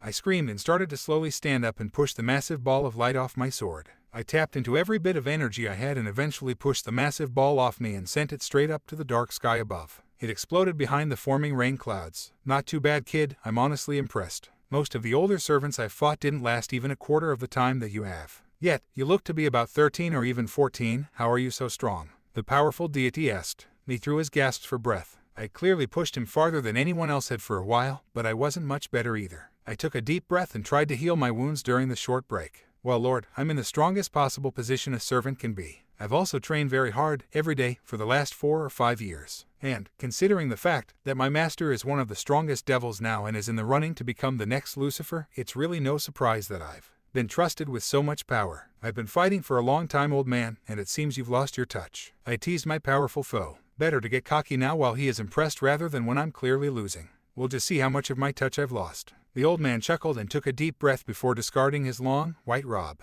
My mouth dropped. This guy may be old, but he's completely jacked. No fair. We both stood back up and straightened ourselves up. My turn to go first. I lit my blade on fire again and watched the black and blue flames consume it. I smiled as I channeled all my magic into it and swung the blade over my head. Let's see how you like this, old man. All right, gentlemen, come out and play. I brought the blade into the ground in front of me and 2 forms exploded from the earth. One came charging out of a black hole and appeared to be almost entirely made of mist. However, as the figure ran around the battlefield, the mist faded, and we were shown a man in a long black robe, which covered his face, riding a pale, black and blue horse. He brought the horse around and stood beside me, slowly twirling his long scythe around himself. The next figure exploded from the ground and made a huge hole where it launched itself from. The figure was massive, bigger than the bone guards I'd summoned earlier. He landed behind me with a massive thud. The deity gazed up at the massive, flaming creature towering behind me. He held a large red and black sword that was spiked at the end in his right hand. His entire chest was black, smoldering skin and lava that burned just beneath the surface of his skin. His head looked like any other monster's and had 4 horns sticking out of the top. Lord, I would like you to meet my 2 strongest monsters, the Reaper known as Darian Morgraine and the Balrog, Zaklth. Now, gentlemen, attack. I spoke softly and pointed my long sword at the strong deity before me. The Balrog bellowed and charged at the small man in front of him. He ran straight forward before bending over and bellowing a massive hellfire right in the face of the almighty god. The stream of fire continued for a few long moments before the fire stopped and the smoke cleared. I took a step back in shock, because standing there, unmarked, was the Lord once again. The old man smiled kindly and snapped his fingers. A blinding light emitted from his hands and my Balrog roared with pain. He clutched his face and fire seemed to leak out of his mouth and eyes, as if he was actually burning from within. Black Flame, you really are clueless, aren't you? Why would you send demons against a god who can exorcise them with a snap of his fingers? The old man smiled at me again and I turned from shock to angry. My sword started to glow with the black and blue fire and the flames quickly consumed the rest of my bodies. I slowly started to walk forward and Darian followed right behind me on his horse. The great body of the powerful Balrog fell to my right and I didn't even look at it or pay it any regard. Rest now, Zaklth, I shall avenge the... I muttered and snapped my fingers. The massive body disintegrated into small orange flames. Those flames flew into my outstretched hand and collected into one massive blaze of hellfire. Darian, keep him busy for me, would ya? I asked and I turned to see the hooded figure give a slight nod. Black mist expelled from the horse as the Reaper flew over me and charged at the god before him. His scythe extended and grew 2 curved blades on each half. As his steed approached the old man, he spun the staff above his head and brought it down and up in an arch as he passed the deity. The smug, confident smile on the Lord's face disappeared when the blood started to leak from the massive gash in his ribs. How can this be? That's nothing more than a devil's familiar. Why didn't my exorcism work? He screamed as he clutched at the wood. I smiled as I turned to him and watched the golden blood leak from his side. I turned to me and his face fell even more. I was glowing black and blue from the fire around me and I had a massive blaze of hellfire surrounding me as well. He isn't just some devil's familiar, O Lord. He's a specter that I earned the loyalty of and therefore not a part of my realm. So, holy magic has almost no effect on him, I said smugly and snapped my fingers as the man on the horse passed me. He flew through a black portal and disappeared. Then why did you even summon him if you're just going to dismiss him? God asked and stared into my pale eyes in confusion and fear. I smirked and shrugged. Oh, at this point I could easily destroy you on my own, but I just needed to prove to all those angels watching that even a god like you can bleed. And I needed to buy some time to get a hold of some powerful hellfire like this, so thanks for that. As well, I smiled and winked at him. Within a few moments he finally realized what he had done by destroying my Balrog, and his face turned from cocky to shock. He played right into my hands. But, to my dismay, the angels were preparing to charge into the fray. They weren't fond of the idea of having God die right in front of them. I was about to have to use my attack on them so I could keep God from gaining an advantage, but luckily help arrived. I heard a dozen loud sounds go off above me. They sounded just like magic circles. I looked up and smiled to see that most of the lower-level demons and some of the higher-ups had arrived to help. I didn't feel my masters or any of the other more powerful Satans, so that meant it was just the low levels, and that they knew I had everything under control. About time, I screamed up at them. I thought I was going to have to clean this whole place up by myself. A few of the older devils scoffed at me, but most of them laughed and started to annihilate the remaining angels. They were only scrubs, so it was no real problem for most of the real devils. Just leave the big guy to me. I finished and saw most of them nod at me. I turned my attention back to the Almighty Lord in front of me. Where were we? I asked and began slowly walking forward. He responded by forming two massive white balls of light in his hands and throwing them at me. They smashed into my flame wall and broke away, inflicting minimal damage to me. But I can only keep this up for so long. It's now or never. I grabbed the hilt of the sword on my back with both hands and slowly pulled it out. I held it above my head and allowed the three different flames around me to channel into it. Black magic, devil magic, and wizard magic, each in their most powerful forms, were channeled into the blade. I held the glowing blade above my head and prepared my ultimate attack. I am Varian Black Flame, I bellowed, and I am the first devil to ever truly master the art of the three dark flames of hell and the first devil to ever build a strong enough sword to contain their power. And now I show this war with one strike from that sword. I screamed and brought the sword and held it in front of me. I was already feeling the pain, the ultimate pain. This attack is powerful, but whatever his dishes out, the wielder feels it plus the pain of holding the spell. Bone guard. I screamed and 1,000 bones broke out of the ground and formed a wall around me. That should keep me alive. Hopefully. I looked in between the wall of bones and saw the color fade from the Lord's face. It's over, Lord. I screamed and ran at him. I jumped about 10 feet in the air, brought the sword over my head, and made contact with his weapon. The next few minutes was nothing but a single loud boom, followed by silence and a blinding white light. I woke up 20 minutes later and looked around. There was nothing left. The green and yellow grass that once gave the field its color was nothing but ash, rubble, and smoldering debris. I slowly raised my head and looked across from me and saw the body of the Lord Almighty God lying motionless on the ash. His body was bruised, burnt, and bloody ... and he was dead. I did it ... but at what cost? I slowly stood up.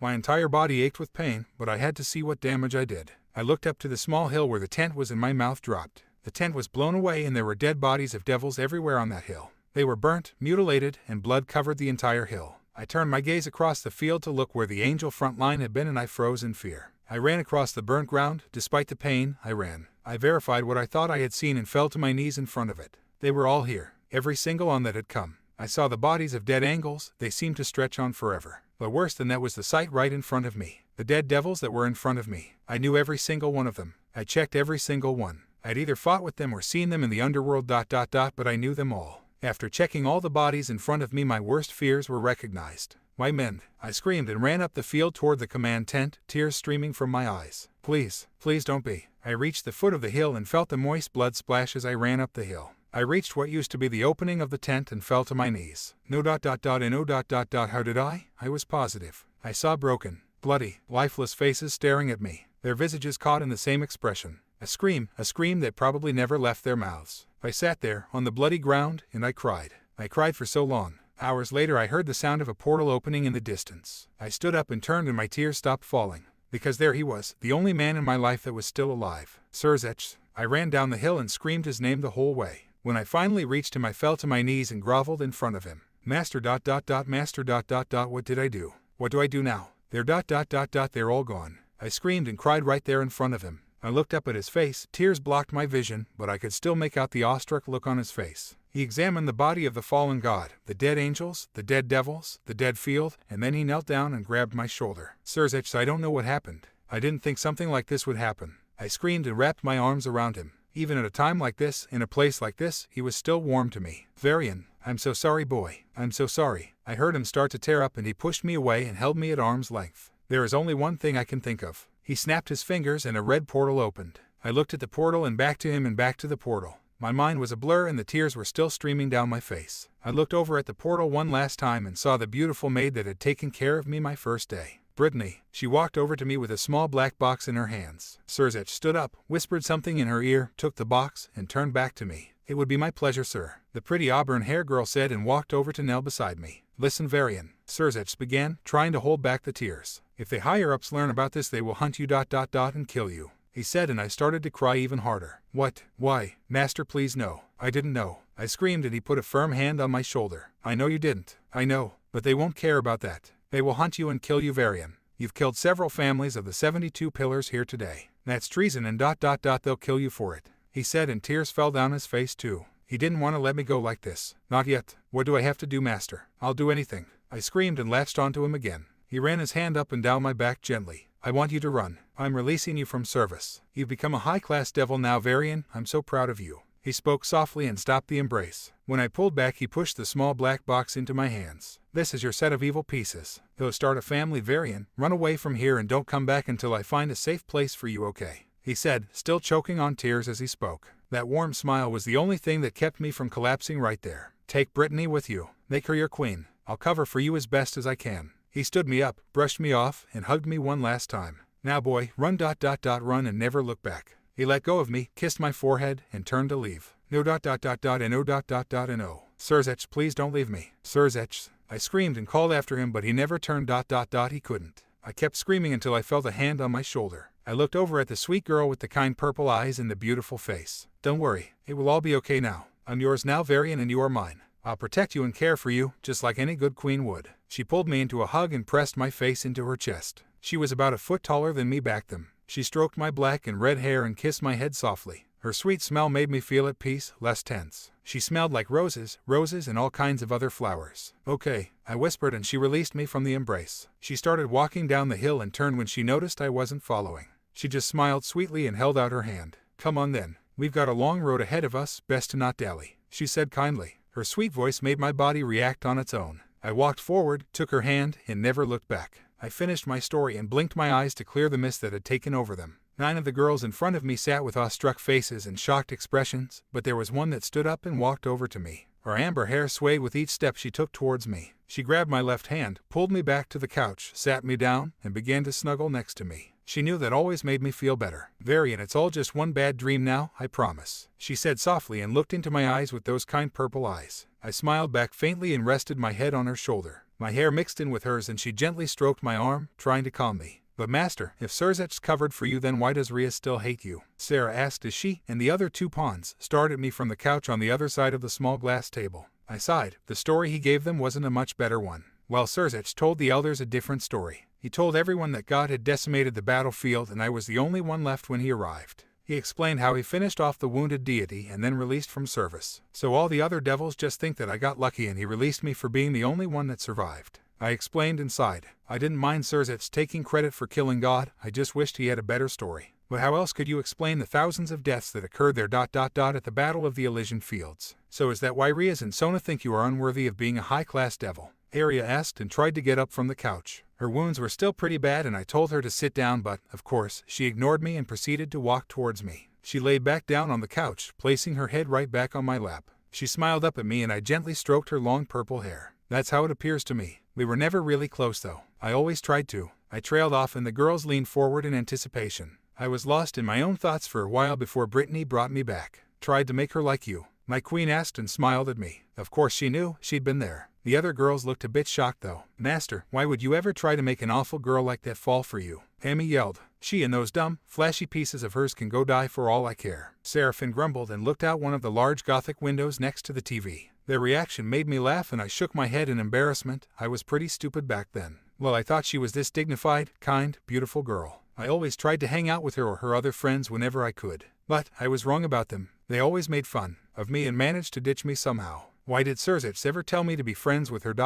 She's just a snob. I started to get angry when I started to recall the way Rias and those other uppity rich kids used to treat me. A few years after I left, I received word from Sirzechs that she and a few other younger devils had journeyed to the human world. I tried my best to avoid them as much as possible while I looked for my pieces. I explained and the girls were staring straight at me. This was probably the most intriguing story they've ever heard. When did you realize Rias was treating you so badly? Amy asked as she and the 3 other younger girls sat right in front of me, peering up at me like little kids. It didn't take too long. It was probably a month or so before I started fighting in the war when I gave up on her. The only thing that bothers me is how she shows that Issei boy so much affection. I could sense different presences from her other slaves ... but he was purely human, so why? I asked, mainly just to myself. Things weren't adding up anymore. I looked at the girls and they all had conflicted expressions on their faces, and I probably did too. So master, why didn't you fight Rias or Sona when they attacked us? It's not that we wouldn't gladly fight for you, it's just ... you don't like them, so why not destroy them? Violet asked, and everyone gave her a peculiar look. Violet was always sweet and forgiving, so if she thinks someone needs to be destroyed. Geez, I can't hurt them. Sirzechs would hate me and it would cause too much of a scene if the runaway servant suddenly reappeared by attacking 2 members of prestigious families. I explained and the girls seemed to grumble in anger. I could tell they were on my side 100%, it made me smile. Well girls, I think that answers all the questions. I should probably go to bed, it's pretty late. I picked up Aria's head and gently laid it back down before standing up and stretching. All the girls sat completely still and watched me leave. Just before exiting the room I peered around the corner back at them. Oh, and there is no way we are going back to that school. I'm going to try and get in touch with Sirzechs tomorrow, okay? Hopefully we can go home soon. I told them and they all seemed to become less tense and they started to smile. Home is where we were happiest and safest. I love that house. I walked out of the living room, climbed the stairs, walked down the hall, and traveled up the spiral staircase. 100 thoughts were swimming through my head. Why would Sirzechs want me to come here? I mean, he does know how Rias and I feel about each other, right? So why would he want us to get married? I was that girl's bodyguard and escort for so many years ... and no way I'm ever going to forget how she really is and accept her. So what is he trying to gain? I had no idea what to make of the situation and went to bed with my head spinning and confused. I pulled off my shirt and jeans and hopped into bed. The next day I had to request an audience with the Devil King and try to figure this out. That snobby witch hurt my girls ... and no way I'm staying in this stupid city with her. Then I remembered what happened in the club room ... how she treated her servants. I have to go find that Issei kid tomorrow and apologize to him. And that one girl ... why didn't she attack or anything? I said to myself and tossed and turned in my king-sized bed. Now that I think about it ... she looked a bit angry at the way Rias was acting. Maybe they aren't all bad. Well, there is only one way to find that out. I said to myself again and nodded. Get some sleep tonight, go apologize to that snob servants, and then talk to her brother about getting out of here. Sounds like a plan. I started to nod off and I fell asleep for a few hours, but of course I was awoken by a sudden creaking noise. My eyes slowly opened and I turned my head towards the spiral staircases. I immediately shot up and sat in my bed when I saw Brittany quietly walking towards my bed in her small white t-shirt. Brittany, what's wrong? I asked and I didn't get an answer. The brown-haired girl just giggled and jumped onto my bed. She threw off the covers and crawled onto my bare chest, lightly clawing at it with her nails. She crawled up my body and finally laid her head down on my chest and nuzzled up against me. Master, do you remember that one night when I caught you sneaking out? She asked and lovingly ran her fingers across my chest. I laughed awkwardly and ran my hand down her arm. Yeah, I do. It was the night before my second big battle, right? Our rooms were right next to each other and I was trying to sneak out so get some fresh air. I replied and smiled. That's right. I heard a noise outside my door and opened it right when you were passing it. And then we walked around together the whole night, she said, and I could hear the loving tone in her voice. Why is she bringing this up? Yep, I remember being so scared to go fight again. But you were right there, holding my arm. I smiled and cupped her cheek. Her eyes lit up a bit in the moonlight, and I used to think they couldn't get any prettier. We were sitting alone in the garden, in front of the fountain. You held me close and told me how scared you were. How terrified you were of actually dying and of losing everything. How scared you were to die before you could see the world for yourself. Do you remember what I told you? She asked and shuffled a bit on my chest. She brought her head right over mine and her soft, amber hair fell all over the bed around me. What's she doing?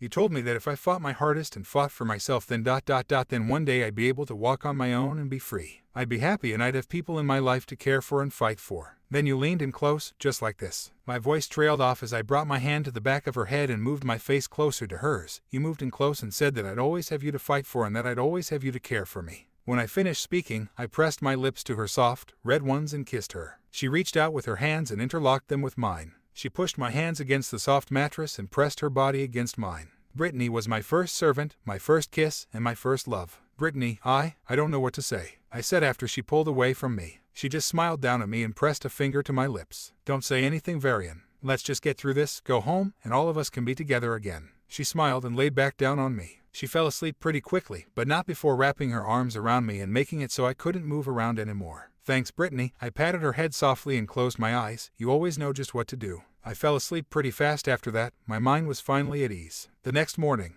I woke up in the exact same place I'd fallen asleep. But there was something a bit different now. What was it? Oh, maybe it was the 5 girls in my bed. I jerked my head around and my face was assaulted with 5 different colors of hair: purple, amber, red, blonde, and black. I was eventually able to sit up and look at my new sleeping buddies. So, when did you 4 get in here? I asked, and I saw Seraphine roll onto Violet in a sleepy, drunk state. Can you not be so loud, Master? Wait, how did we get in Master's room? Harriet asked and slowly sat up in bed. Did we walk up here? Ashlyn asked as she sat up right next to me and placed her head on my shoulder. Her breath smelled like, did you guys dig into the booze again? I told you to stop that. I told them they set such a bad example for the younger girls. Come on, Master, don't be so loud, Violet said as she crawled up to my other side and wrapped her arms around me. I know you like it when I'm like this. She giggled and started to lick me and tried to kiss me. She's still drunk. Okay, who let her drink the most? Don't you guys know she can't handle it? I asked, already exhausted. Master, it was actually her idea. After all the others went to bed, we stayed up and we were feeling pretty down about today. So we went for a drink. Harriet explained and laid back down on my lap. By this time Brittany was starting to wake up as well. What's going on, Varian? Why are you so loud this early? She sat up, sat on Aria's face, and groggily rubbed her eyes. Hit ... off ... I heard Aria say through muffled words and I started to giggle. What? Oh, Aria, I'm really sorry. Brittany jumped off and sat at the end of the bed. When did you girls get here? We came in drunk last night ... Can you please keep it down? Aria replied and rubbed her head. She ran her hands through her long purple hair and tried to unknot it. Where did you 4 even go? I asked, and Violet smiled mischievously. Well, sexy, we went to this place down the street with some really strong steak and even American drinks. I had already had a couple beers from the fridge, so I flashed the bouncer. She laughed and fell down on my lap. She was wasted off a couple ... What am I going to do with her? Yeah, it was pretty funny. He was about to card us, being teenagers and all, but Violet showed him off and we got in. We even got free drinks, Seraphine said and started to laugh and pat her fellow knight on the head. Okay, you 4, new rule, no alcohol unless we're at a party or something, okay? And no more flashing, ever. Now go get dressed, take a shower, and get some sleep. I told them and they all sighed. But why? Very Ashlyn sang and moved in to kiss my cheek. I have to be strong ... Can't let her get to me. Because I don't want any of you getting hurt, and I can't believe some guy got to see Violet's parts before. Violet started to laugh and jumped off the bed in her drunken haze. Before you, sweetie. Well, here you go, Master. She grabbed her shirt and ripped it off. She placed her hands on her hips and smiled at me. The other girls started to laugh and I just sat there, speechless. Violet ... It's just wow ... Wait, no. After starring for a while, I jumped up and threw a shirt over her. Never again. I yelled at her and she pouted. Did you not like it? I bet Arias are better. She pouted and looked up at me with sad eyes. No, they were great. It's just ... You shouldn't do that. I explained and she smiled at me. She wrapped her arms around me and tackled me back onto the bed. The rest of the girls started to laugh as their hangovers cleared slightly. They all made one big dog pile on top of me and showered me in sloppy, alcohol-smelling kisses. Later that morning, I climbed down the main staircase and saw my 3 adorable pawns and my 2 bishops sitting at the dining table. Sarah, Ella, Amy, and Tara were probably arguing over something again, and Jasmine was just sitting there reading quietly. Good morning, girl, I called and started to walk towards the big dining room. Amy and Tara immediately jumped up and ran at me. Their pink and brown hair bounced up and down as they made their way to me. They both jumped up and I caught them both in my arms. Good morning, Master. I'm so glad to see that you're happy and smiling again. Amy called out and threw her hands around my neck. Tara cheered and jumped out of my arms. She preferred to latch onto my arm and make it hard for me to walk around. How could I not smile when I get to see so many cuties in the morning? I teased them and started walking towards the dinner table. So what's for breakfast? I asked, and Jasmine immediately jumped up and ran over to get me a plate of bacon and ham. Here you are, Master. I hope I made it to your liking today, she said and gave a slight bow that made her dark blue hair fall in front of her face. I laughed and took the plate from her. Thanks, Jasmine. I'm positive you made the best breakfast ever. She smiled and started walking back to her seat. Well, I think it sucks, Sarah said and frowned at her plate. I started laughing and Jasmine just smiled. Sarah always does this when I show one girl a lot of affection in front of her. I stood up and walked behind her chair and wrapped my arms around the short blonde girl. What are you doing? She yelled and I just laughed. I kissed her head and she started to blush and giggle. Now that's the Sarah I know and love. Don't be so mean. I lightly tapped her head and walked back over to my seat. I looked back at her after I sat down and saw her face was now dark and she was blushing underneath it. Ella giggled and ran over from her seat and jumped into my lap. Hello, Master, are you having a good morning? She asked and started eating pieces of my bacon. I laughed at her and broke a piece of ham off for her too. It's been pretty nice, except for me having to babysit the older ones. You know how they can be. We both laughed and she just sat there with me and ate my breakfast while I watched Tara's and Amy's screaming match over who loves me more. About 8. Some time passed and all the girls were busying themselves around the house. Sarah, Ella, and Tara were all playing some little kid game on my Xbox. Luckily I looked up my games. Jasmine and Amy were outside practicing some magic or something. Aria, Ashlyn, and Brittany were gossiping and talking about girly stuff in the kitchen. Seraphine was off somewhere doing Lord knows what, and Violet was still passed out trying to undrunkify herself. I told Brittany and the others that I was leaving for a bit and that they were in charge. I left Seraphine and Violet in charge one time. I had to buy a new second floor and staircase. Anyway, I set off to find that Issei kid and maybe talk to him before I left for good. I walked along the sidewalk for a good half hour. My hands in my pockets, my head tilted back, my head looking up at the pretty blue sky above me. This is truly a beautiful world. I had my shaggy hair hanging it around the base of my neck but not covering my face except for my forehead. I had on a white t-shirt with blue and pink splashes of paint on it, a black jacket, sweatpants, and socks and sandals. The most American outfit in the most non-American place ever. I eventually started to see kids walking towards the school and I was lucky enough to see Issei walking towards a bus stop.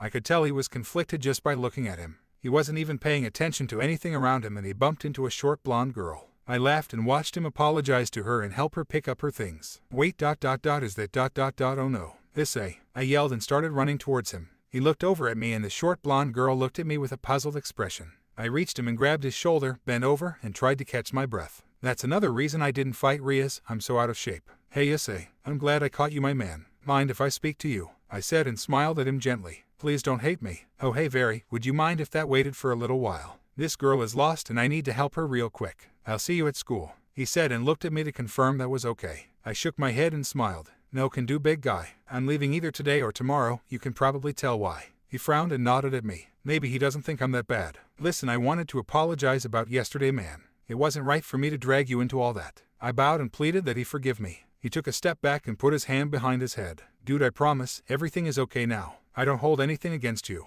You were just looking out for your friends, right? He asked and grabbed my shoulder so that I'd look him in the eye. Yeah, that's all it was. Thanks for understanding, dude, means a lot. I said and clasped his hand and shook with him. The whole time we were talking, the little blonde girl was smiling and just staring at the two of us. I just noticed her when Issei released my hand. Oh, I'm really sorry, my name is Varian. What's yours? Do you need some help? I asked and tried to ignore the fact she had on a nun outfit. She didn't look like the usual type, so I thought I was okay. Why am I doing this? It's a huge risk, especially for me. Oh, hello Varian. I'm Asia Argento. It's so very nice to meet another kind soul today. I'm actually a bit lost. I was looking for the church and I can't seem to find it. Could either of you show me? She asked and I froze. Church? I'd love to, Asia. Well, Varian, I guess I'll be. Issei was about to finish but I grabbed his collar and pulled him away from the cute girl. Okay Issei, here is a little devil tip. That girl is nuns are bad. She wants to go to a church, churches are worse than nuns. You follow me? I explained and he just looked over at the small girl and she waved at him. But Varian ... she's so cute. He whined and I shrugged. She was but a CHRUCH. As Rias taught him nothing. I know dude, but trust me, you don't want to go down that road. I pleaded with him but he didn't want to hear it. How about I just walk her to the outskirts of the church and then leave her? He asked and I nodded in defeat. Okay my man, if that's what you want. But take this. I conjured a black card with a summoning circle on it. In case you get into trouble at some point. He took the card with a smile and nodded. I appreciate it, Varian. I'll see you around, okay? And don't worry about yesterday, it's in the past. He said and gave me a high five before walking back to the pretty blonde nun. I sighed and shook my head as I watched him go. So young and foolish ... how could I let him go? Hey Issei, one more thing. I yelled after him and he turned around to face me. Can you apologize to the hot black-haired girl for me? I asked and he smiled and waved. Consider it done, Very. See you around. He replied and I waved as he walked away. That's a cool dude, I don't care what anyone says. Rias better not get him killed. After I encountered the young servant, I started walking home. I decided to take a detour through a small park on my way back, enjoy the view for a while longer. I came upon a small fountain in the middle of the park. It looked so peaceful and pleasant. I took a seat at a bench nearby and decided to go ahead and write my letter to Sirzechs. I snapped my fingers and a yellow scroll appeared before me. I looked around to make sure the place was empty and, when I saw that it was, I set my finger alight with black flames and began to write. I wrote for a few minutes and I didn't notice the sky above me change. I heard a loud sound of light crackling and my battle instincts immediately kicked back in. I know that sound far too well. Well, no one told us there was another high-class devil here. A dark male voice said behind me and I back-flipped off the bench right before it exploded into 1,000 pieces. I flew about 15 feet in the air and landed on a nearby tree branch. I looked at where the bench had once been and saw a blue light spear in the ground. Fallen angels ... It's been a while since I've seen these. Come on out, fallen ones. You wanna have a chat? I'll give chat. I didn't even summon my discs when I jumped out of the tree. I hit the ground and looked up at the sky to see that it was black and blue, like a bad storm or a dark night. I walked back onto the path near the fountain and turned to see 5 figures appear on the side of the fountain. One was clearly a fallen angel, the dark fedora, a trench coat, and that dark twinkle in his eye. The other 4 were probably just rouge priests. 1 minute ... tops. That crazy look came back to my eyes and I snapped my fingers. Black and blue flames flew up my arms and covered my body. It's been a while since I've fought fallen angels. You gentlemen feeling lucky. I slid behind a tree to avoid a third barrage of bullets from the 4 priests that had positioned themselves behind the fountain. I pressed my back against the tree and tried to transfer all my fire magic into my hands. My left fist burned dark blue while my right was black. I clasped my hands together and peered around the tree only to be immediately forced to hide behind it once more. Another barrage of pistol fire came my way, so I pressed myself against the tree once again. Man, I've lost my touch. Come on, devil. The fallen angel called. I thought you were so strong. What happened to that stupid cocky attitude earlier? These are just priests, kid. Come on. He taunted and flew above the fountain trying to aim his spear at me. I need a plan, I told myself, and racked my brain for some way to get to them without getting a light bullet blasted through my skull. I heard the pistols sound again and bullets whizzed by the tree. I thought you were some big shot high-class devil. Guess you're just some mangy stray then. Someone move in and finish this kid off, he commanded, and the priests began to grumble about themselves. I leaned against the tree, looked at my hands, clenched my fists, and exhaled. When I reincarnated my servants, it did weaken my powers a bit, but I'm still no pushover. Guess it's time to nut up or shut up, I whispered and dashed out from behind the tree. The priests were a bit startled and fumbled with their guns before shooting, which bought me enough time to slid and reach the fountain wall. I heard the shots whiz above me and smiled. I leapt straight up in the air and concentrated my flames into my arms. Is this what you wanted, fallen one? I asked as black and blue flames shot from my back and darted across the black sky. I flew straight at the group of priests with my hands cupped together behind my head. When I got within 10 feet, I brought them down and smashed the ground right in front of them. The area in front of me exploded and the 4 roos went flying backwards. Worthless humans, I'll just handle you myself. The fallen angel screamed behind me and threw his light rod at my back. In a split second I conjured my spinning fire discs and back-flipped over the rod just before it hit ground where I was standing. My turn, fallen one, I screamed as I spun around in midair and threw both of my discs at him. He dodged the one on the left, but the right one sliced across his ribs. He howled in pain and clutched at his leaking wound. Had enough? Cause I can do more if you want, I asked as I landed on the opposite side of the fountain wall. I'm feeling good, remembering all my old tricks. I'm not even close to finish with you devil scum. I'm not leaving until you're lying at my feet bleeding and wounded. He snarled at me and summoned 2 blue light rods in each hand. He dived down and landed on the wall just in front of me. He brought the first light rod down and arced towards my head. I easily backstepped and avoided it and didn't even resummon my discs.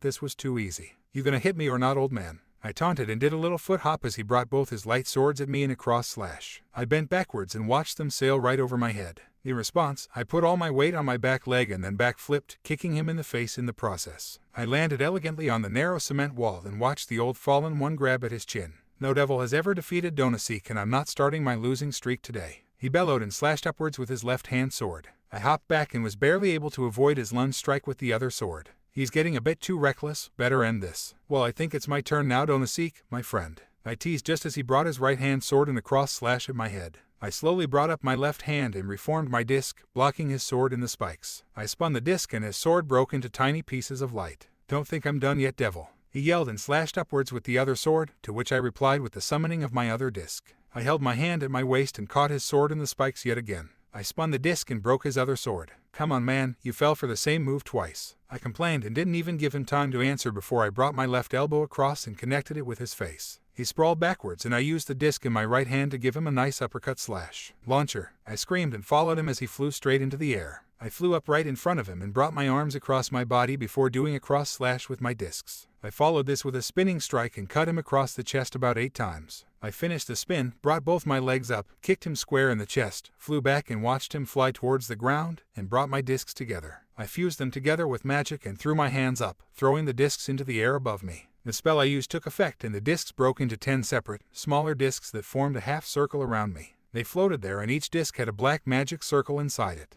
I snapped my fingers and each disc started to spin on its own until they had generated enough power to unleash my attack. Hey Donaseek, how you doing down there? Listen man, it's been fun but I got a jet. But don't worry, I got one last special trick just for you. I brought my left hand up and formed a small black ball in my palm. What's your name, devil? He chalked out as he rose back to his feet and tried to resummon his light blades. He's a tough one, I'll admit that. Black Flame, and you're about to find out why, I said slowly, and the color leaked from his face. Yeah, that's right, I know you know who I am, Donasik. Anyway, farewell friend. I threw the small fireball at him and the discs released their pent-up magic energy. A massive torrent of black and dark blue fire flew out of each disc and the flames traveled through the air at an amazing speed. They engulfed Donasik as soon as my small fireball struck his chest. When the smoke finally cleared, there was a pile of ash and black fedora where the fallen angel had once stood. I landed in front of the small pile and knelt before it. You can rest now, my friend. You have fought well and I thank you for all you have done in your life. You may have been a fallen angel, but... I grabbed the fedora, placed it on my head, stood up, and began to walk away. I would never hold that against you.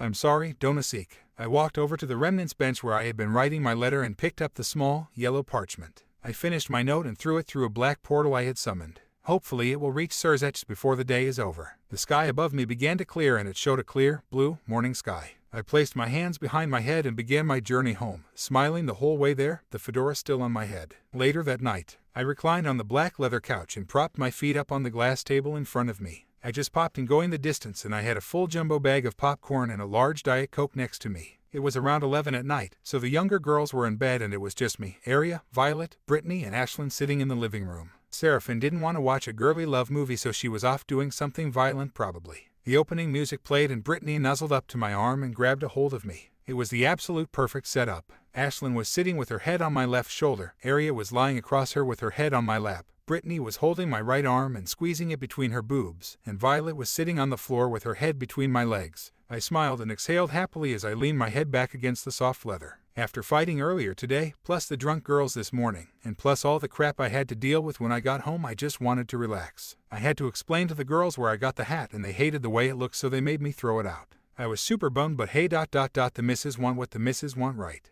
Anyway, the opening scene finally came on, and just as I was about to take a sip of my drink, something started buzzing in my pocket. What is it now? I sighed and pulled out a small black card. It had the word summon glowing in bright white letters on it. Issei, I asked, and the girls looked at me. You girls want to help me save some poor, helpless, super awesome pervert? I asked, and they all started to laugh. Oh, I have to hear this story when we get back, Aria said, and she and Ashlyn stood up laughing. Brittany sighed. She actually wanted to watch the movie with me. I'll get the portal ready, she said, and gave me a faint smile before walking into the foyer. Violet stood up and pulled her 2 daggers, wind and rain, out of her waistband. I swear she carries those things around like prostitutes carry those tiny guns, concealed and well hidden in places you'd never look. Are we going to fight, Master? She asked and spun the daggers around in her hands. Yes, we do, I replied, and she sighed. Fighting never really was her favorite thing, but she's good at it. We walked into the foyer and saw Brittany standing in the middle of a black vortex on the floor. Coming or not? And tell me you paused the movie, Varian, she said in a slightly irritated tone, like a housewife that always has to do stuff instead of relaxing. So, after running back and pausing the movie, I jumped into the portal and we flew through the black void to our unknown destination. Moments later, the portal opened to reveal a small, dimly lit room with candles in one corner and a couch next to them. There was a small, bloody heap in one of the darker corners, but I didn't pay much attention to it. My main concern was the scene in front of me. I saw my friend, Issei, lying on the ground with a gunshot wound in his kneecap. And a little ways away from him was a scary-looking old guy in a blue priest robe and a white dress shirt. He had long, crazy-looking white hair and terrifying red eyes. But worst of all was who he had captive. In front of him, pinned against the wall, was the same adorable nun girl from this morning.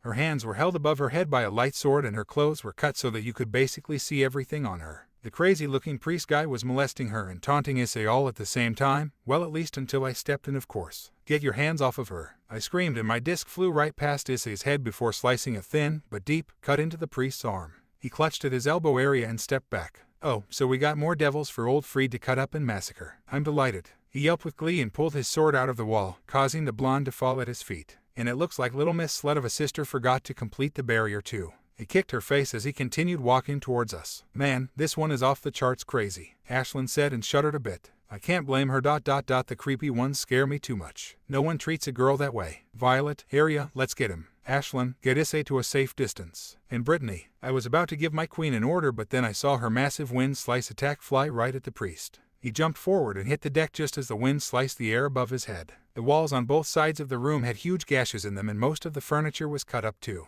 He jumped up and charged at Violet, who didn't even move from where she was standing. She just watched him come, held out her daggers, smiled, and blocked his first downward swing. She parried the strike with her right-hand dagger and a splash of water flew at the priest's face. Oh, come on. What kind of trick is that? He whipped his face with his left hand as he continued to swing at Violet. She parried a sideways slash with her left-hand dagger and the sword flew back a few inches. It was just enough of a distraction for her to slid in and smash her elbow into the guy's stomach. Then she took a step back and slashed at his chest with her rain dagger. "You're too slow, old man. I thought rouge priests were supposed to be feared." She taunted as she ducked and juked around him so she could get on his left side and slash a long cut through his ribs. Oh, I love it when the sexy ones can fight." He howled and swung at Violet with his sword. Her lighting reflexes prevented him from getting a good strike on her, but he still slashed her arm pretty good. She rolled out of the way and crouched on the ground a bit farther away from him. She clutched the wound to stop the bleeding, but there was no way she was done. Just as Fried turned back to the four of us, Violet threw both of her daggers into his back and he howled with pain. He tilted his head back during his scream and it gave Arya an easy target. She started running, jumped up, and came flying down at him and decked him with one punch right across his face. He went spinning to the floor and Arya landed in a cool crouched pose in front of him, her purple hair landing perfectly on her back. She stood up and placed her hands on her hips. "Like that creepo, 'cause I got plenty more." She started to walk forward so she could pick him up and throw him across the room, but before she could get close to him he rolled over and shot his small light pistol. "Like the you devil slut. Aw, is my light bullet too much for you, sweetie?" He taunted and I watched her clutch her stomach and fall to her knees. "Arya," I screamed, "I'll kill you, you priest maniac. I'll never let anyone hurt her, ever." I was about to make a dash for her but the priest was back up on his feet before I knew it. He ran up to her and kicked her right in the face, sending her to the floor, before moving on to the rest of us. His gaze was clearly set on me and I was charging right at him, but someone else got to him. "How dare you!" Ashlyn screamed and bodied him with a well-placed forearm to the jugular. As the priest tumbled through the air, Brittany brought her left hand above her head and released a massive wind shear attack. The air in front of her seemed to curve into blades as they flew straight at Fried. When the wind reached him, he went flying backwards and had cuts all over his chest, arms, and legs. He landed with a thud behind the couch and I was pretty sure he was going to stay down. I ran over to Arya and tilted her back so that she was lying across my knee. The wound wasn't too bad, the bullet didn't go that deep, but if I didn't do something soon. I set my hand alight with a light blue flame and pressed it against the wound. The wound sizzled and Arya twisted in pain, she was barely conscious. "I know it hurts, sweetie, but just be strong. I'm so sorry you keep getting hurt." I cupped her cheek with my other hand and held her close while I constantly blinked to get rid of my misty eyes. "I can't be weak now. She's going to be okay." I gently kissed her forehead and applied more pressure to the bullet wound. It seemed to be healing and the light magic was draining into me, so she should be okay. I felt my head grow dizzy from the constant contact with the holy light though. But I can take it, I have before. "You think I'm done already, devils?" Well, Fried Zelzen doesn't quite that easy and he's even got some backup. I looked up and saw the priest dancing on the couch across the room from me. Violet and Ashlyn both ran up to me and crouched by my side while I attempted to heal Arya. The priest put his hands up above him and cheered as a fallen angel portal opened above him. "Oh, not good, we've got to do something and get out of her," I muttered, and the two girls next to me stood up and got ready to fight. Then I felt someone glide over me and I was greeted by the sight of Brittany landing in front of me. Man, she has a nice butt. No, wrong place for those thoughts. Anyway, she unleashed another massive air shear attack, but this time the priest hid behind the couch so the attack was less severe. The couch was ripped to shreds and he had a few more cuts, but he jumped back onto the couch without any effort and then charged at us with his light sword. "Brittany, get out of the way," I said coldly, and she replied without turning to verify. She slid to the right and, after placing Arya gently on the ground, I bolted from my crouched position. I flew at Fried, my whole body engulfed in dark blue flames. He laughed and shot at me, but I just blocked the bullet with my fire shield. "Oh, I'm screwed," he said, and his face fell when he saw me leap at him. I flew through the air and tackled him into the couch. I punched his face a few times before I grabbed his collar and held him above me. "You shot Arya and tried to hurt my other friends. I think it's over for you now, Friedy boy," I snarled as I brought my fist back and released him. A sharp pain shot through my body and my grip loosened. I saw Fried fall and land on his feet before immediately smashing a light ball into the ground, disappearing. I turned and saw all four of the girls and Asia lying against the wall, unconscious. How? I turned a bit more and saw ... her. There was a bright red and black light at the other end of the room, and in the center of it was the red-haired devil, Rias, with the rest of her peerage. The small white-haired girl was holding Issei and he was calling for Asia as they prepared to teleport. Of course she'd ignore his request and leave the nun. Typical. But why am I so dizzy ... Oh no, she didn't. I kept staring at them as I fell to my knees, and I even saw Rias wink at me with that stupid grin on her smug face. But, next to her, I saw the same black-haired girl with the ponytail look at her in disgust. I looked at Aquino, confused. Why? I looked up at the ceiling just before blacking out and saw the fallen angel portal start to close. At least we're somewhat luckily. I also heard the sound of another portal opening and a loud scream-like sound. I saw a red-haired blur run towards me just as everything went black and I fell onto the couch, asleep. Soft arms wrapped around me and I was out like light. Rias, maybe I'm not leaving just yet. My eyes snapped open and I sat up with jolt. I looked around frantically and relief washed over me when I noticed where I was. I saw the blood-red walls and the posters that symbolized my room. I rubbed my eyes and noticed how tired and groggy I was. I was about to lay back down when a soft noise made me jump across the bed. I looked over and saw Seraphine. Her long red hair covered the bed around her. She slowly opened her eyes and raised herself a bit. She made that cute yawning noise as she calmly wiped the drool from her mouth and looked at me with a smile. I just sat there in shock for a bit, half because I didn't remember last night and half because she was naked. Seraphine, what happened? How did you get me here? Why are you naked? I asked and tried to cover my eyes. I looked towards the stairs in the other corner and saw that her clothes and her massive black sword were sitting beside the railing. She giggled and started to crawl toward me seductively. Well, Varian, my lovable master, I saved you guys last night and brought you all back here, she said and crawled into my lap and snuggled against me. I came in to watch the movie with you last night and saw that you had disappeared. Then I noticed the magic circle engravings in the foyer and I made my own and followed you. I got there just in time to watch that snobby devil witch knock my poor master out with her ruined magic. I caught you, brought all of you guys back here, and nursed you back to health. She exclaimed the last part and sat there, expecting me to reward her. I really appreciate it, Seraphine, but why do you have to be naked? I asked and giggled when she blushed at me. Is that part of the healing process too? I cupped her cheek and looked into her eyes. Only if you want it to be, Varian. Are you still injured, my master? She asked genuinely and placed her hand on mine. She interlocked our fingers and moved in closer. This girl may not be that girly or nice, but she is still really beautiful and very special to me. Heck, I even gave her my favorite sword when she became my servant. I brought our lips together and we kissed. They were sweet and tasted like strawberries. Honestly, this is the best way for any man to wake up. When Seraphine had her fill, she hopped out of bed and grabbed her clothes. She started to throw them on right in front of me, and while I just laid on the bed, gathering my thoughts. I had to be prepared for today. I was going to have to do a lot. Well, I planned to do a lot. Master, do you remember when you gave me this? The girl to the side of me asked and ran her finger on the long, 7-foot blade. She had only put on her black jeans and her purple lacy bra, and she looked amazing. I was even tempted to ask her to pose with the sword. Of course I do, Seraphine. You were my first knight and you needed a weapon, so I thought I'd give you mine. I responded with a smile and her face changed to a far-off expression. Why would you give me a blade with so much history and power? I'm not even that good of a servant. You got hurt and she started and I just smiled. I jumped out of bed and walked towards her. Don't you even start that, Seraphine, I said gently and brought her into a hug. Her red hair tickled at my nose and I clenched her against me. It's my fault for being so weak, but I swear, dividing my power so you girls could be my servants was well worth it. I told her and lightly kissed the top of her head. Master ... Why? You could have so many powerful servants and you'd still have your sword and you'd be strong. She started and I pulled her out to arm's length, cutting her off. Listen to me, I need you girls in my life. Think about how crazy I'd be if I still had all that power. I needed someone to make me normal after all that, okay? I love each and every one of you with all my heart, never forget that, I said, and she smiled at me again. I brushed the long red strands away from her forehead and kissed it. It always seemed to make her happier, and she deserved it for saving all of us. And it's true too. I had to cut a bit of my power for each servant I reincarnated. Most devils, like Rias and Sirzechs, look for mortals with special potential. I think that's pretty stupid, honestly. I just looked for anyone I liked and I happily cut my power for these 10 girls. They were well worth it too. Now, I want you to go get some breakfast and take a shower and be happy. Oh, and put some eggs out for me, okay? I asked and she nodded happily. Right away, master, she replied and was off in a flash, grabbing her sword and throwing it over her. I watched her clutch it tighter than she ever has before. It means something to her now. I threw my arms up and stretched, then I threw an old t-shirt over me and a pair of black jeans. I had the big day ahead of me, had to look somewhat presentable. I walked over to the big mirror on the wall and ran my hand through the shaggy red and black hair. I snapped my fingers and smiled at the hot devil in the mirror. The plan was to go downstairs, greet the girls, and go have words with that red-haired rich kid. Or ... that was the plan. I walked downstairs, down the hall, and out into the foyer.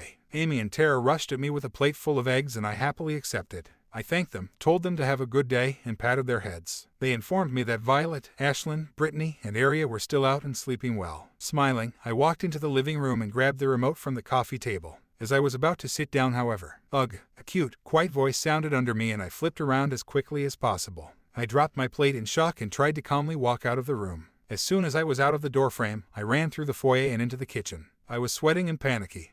Girls, anyone want to explain to me why there is a cute, blonde nun on my sofa? I asked and the young girls giggled. Well, master, after we came to rescue you last night, we saw that poor girl against the wall with the others and decided we might as well help her too. Jasmine said and the other girls nodded, well except for Sarah, she never helps others. Well, I guess that's okay and thank you girls for all the help by the way. Is she okay though? I asked and Amy laughed next to me. Of course she is, master. I healed her myself, she said proudly and then proceeded to latch onto my arm. I did it all for you, master. Aren't you happy with me? She asked and I laughed as I patted her head. Of course I am, I said and walked back into the living room again. I stood in front of the couch and studied the small, adorable, blonde, She is really cute. I sat down at her feet and started eating and watching TV, waiting for her to stir. I heard noises a while later and turned to see the girl sitting up and rubbing her eyes. She had amazing emerald eyes and a cute, ditzy voice. "WH, where am I?" she asked, not really expecting an answer. "Welcome to my humble devil home. You're Asia, right? It's nice to see you again," I said kindly and watched her take in her surroundings. "Varian," she said, clearly startled.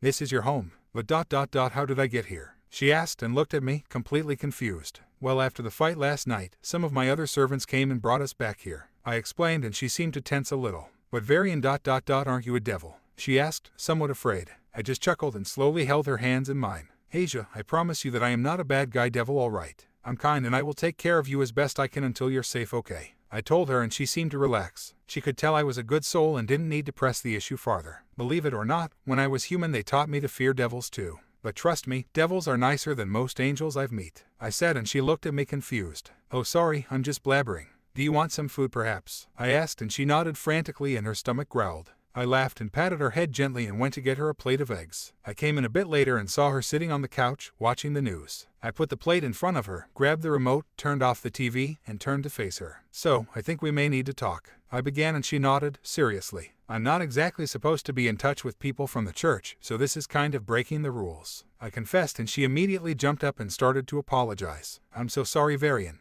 I didn't realize. I'll leave right now," she yelled, and I grabbed her hand as she tried to walk by me. She turned back, shocked, and I just smiled warmly at her. "I said I shouldn't be in contact with you. That doesn't mean I care about it. Now have a seat and let's talk about why a cute little nun like you was with that monster priest last night," I told her, and she just looked a bit confused. Nevertheless, she took a seat across from me and began to tell me her story. "Well, I was sent here from a church in Europe and I'm currently serving under this city's church. I was out last night on a training mission with the father and that's when you ran into me," she told me inside when she finished. "Okay, now tell me the real story," I said, and looked at her with concern all across my face. "What do you mean?" "That's the truth," she said, and tried to look away from my gaze. I smiled and grabbed her hand kindly. "Asia, I promise you're safe here. Just tell me." I was cut off by a huge bang in the foyer. I jumped to my feet and ran to the doorway to see that my huge oak door was lying in pieces on the floor. Standing there, in my doorway, were a dozen priests and 2 fallen ones. "Crap," I muttered, and Asia ran up behind me. When she saw who it was, she grabbed the back of my shirt and pushed herself into my back. "Varian, they've come to take me back. They're bad people and they're gonna use my power to hurt people," she yelled, and I smiled. "Now that's the story I wanted to hear. Now, just stay right here. I promise I'll protect you," I told her, and snapped my fingers. Black flames consumed my right arm and Asia stepped back in shock. "Don't worry, Asia, it's harmless to you, I swear. Just stay in here and keep out of sight from them," I told her, and turned to see the priest slowly walking into the foyer. I readied myself to charge. "All right, here we go again. How dare you enter our master's home, holy men?" I heard Seraphine scream as she leaped from the balcony and came flying down with her huge sword above her head. The priest in front was instantly cut in half. Blood went flying all across the white tile floor, and Seraphine landed in crouched position with the sword stuck in the floor in front of her. The 2 priests beside of the dead body pulled out their light swords and charged the redhead. Wrong move. The one on the left went for a downward slash and Seraphine just sidestepped it. She grabbed the huge sword by the handle and slammed the hilt into his chest. She spun around him and faced his back, the sword pointed right at his spine. She pushed forwards and the sword went right through his chest. She turned so that she had the injured priest pointing at the other one, and used her magic to unleash a torrent of flames on the charging holy man. He was burnt to death and fell screaming. After watching him fall, she pulled her blade out and finally allowed the other priest to die. She turned to the others and swung the blade around her, slinging blood all across the room. "Sarah, Ella, Tara, if you'd be so kind," she said, and suddenly the room was alight with explosions. Sarah unleashed a dozen lighting spells from the balcony and they destroyed the next 4 priests that stepped into the foyer. Lightning bolts stabbed through their chests and small explosions sent them flying across the room. "These are just servants. How are you losing, you bunch of worthless humans?" one of the fallen ones screamed. I was busy lying low and studying the 2 dark angels. One had long dark blue hair and a mean expression across her face. The other had long black hair and, to be honest, a rocking body. They stood at the front door and watched their soldiers fight against my servants. All of a sudden, a huge wave of bright blue water came crashing down from the ceiling and smashed against a group of priests. The water collected into one big ball and it caught 4 of the remaining priests inside it. They were lifted into the air as the ball of water rose into the air. In a split second, however, spikes of rock exploded from the ground and stabbed into the ball. The water sphere broke and sent water spilling all over my foyer. The 4 priests were all impaled on the rock spikes. I looked out from the doorway and saw Ella and Tara hiving each other from behind Seraphine. "Way to go, girls," I called and slowly walked into the foyer. All eyes turned to me and my servants waved at me happily. The 2 remaining priests gave me one look and turned to flee. However, as they were running through the door, 2 huge light spears appeared in their backs and they fell dead. If you two are so scared, then you might as well die by our hand. Trust me, it was quicker. The black-haired one chimed. This chick was kinda scary. She had a black-clad bikini and black leather all over her. Plus her huge ink black angel wings weren't too savory either. The blue-haired one had a dark purple pea coat and her hair covered a side of her face. She looked like a scary businesswoman. Girls, just get up to the balcony. I'll take care of them, I said and brought up my arm in front of my girls. The flames licked at the air around my arm and the fallen angels studied me with curious eyes. The girls nodded and slowly walked up the stairs. What do you think you're doing? The blue-haired one screamed at me. They killed all our servants and you're just gonna let them go and fight us yourself. Let them try their luck with 2 fallen ones. She commanded and I just giggled and shrugged my shoulders. I bet I'm easier to beat than them fallen one. I'm sorry, but no one touches my girls, so looks like you're stuck with me, honey. I teased her and she became infuriated. Her blue light spear appeared in her hand and she flew down at me. She swung high, I ducked, then she swung low, and I jumped over it. She pulled the spear back and lunged at me and I just sidestepped and placed a kick in her ribs. She doubled over a bit, but recovered pretty quickly. I turned around and had to immediately bend back to avoid the spear as it sailed over my head. I used the bend to flip myself over and land on her blind side. I smashed my fiery hand in between her ribs, and the blue-haired fallen one screamed as she flew across the room and slammed into the wall. You're pretty good, devil boy. I'm sensing you're more high class than these other runts, huh? I turned and saw the black-haired one lowering herself to the floor. She slowly walked towards me and clapped slowly. I'm so sorry to ruin your morning, cutie, but it appears that you are in possession of something that belongs to us. Now I'm going to get said item and be on my way, all right? She asked and got right in my personal space. Her seductive purple eyes looked right into mine and I could see the trickery on her face. This girl was bad news. All right, beautiful, I'll cut you a deal. I'll give you whatever it is you want if you tell me your name, I said, and she smirked at me. And why would you want to know my name? She asked and placed her hand on her smiling face, studying me. Just so I can add your name to the list of fallen angels I've killed since the war. Counting the one earlier today, it's around 39. I said and saw her expression go from teasing to angry. So you're one that killed Donasik. Well then, she turned and snapped her fingers. I looked towards my living room and saw a small blonde girl in a maid uniform walk out with Asia, unconscious, in her arms. Asia, how dare you? I started and then the spear collided with my face. I went flying through the air and landed in crouched pose in front of the stairway. I looked up and saw the fallen one with a huge pink light spear. Hello, well now that we have what we need ... we'll be going. She turned and waved goodbye as she and the other fallen one started to leave. I clenched my fist and got ready to charge. But what could I do? Asia might get hurt. How about this? I said as I stood up to face them again. You put the pretty blonde down and you and I started but was cut off when a sexy form with red hair landed in front of me. How about you and I fight fallen one? Seraphine said and spun the sword around her body. The 2 other fallen ones laughed and their leader walked towards my knight, swinging her light spear around as she walked. Seraphine, what are you doing?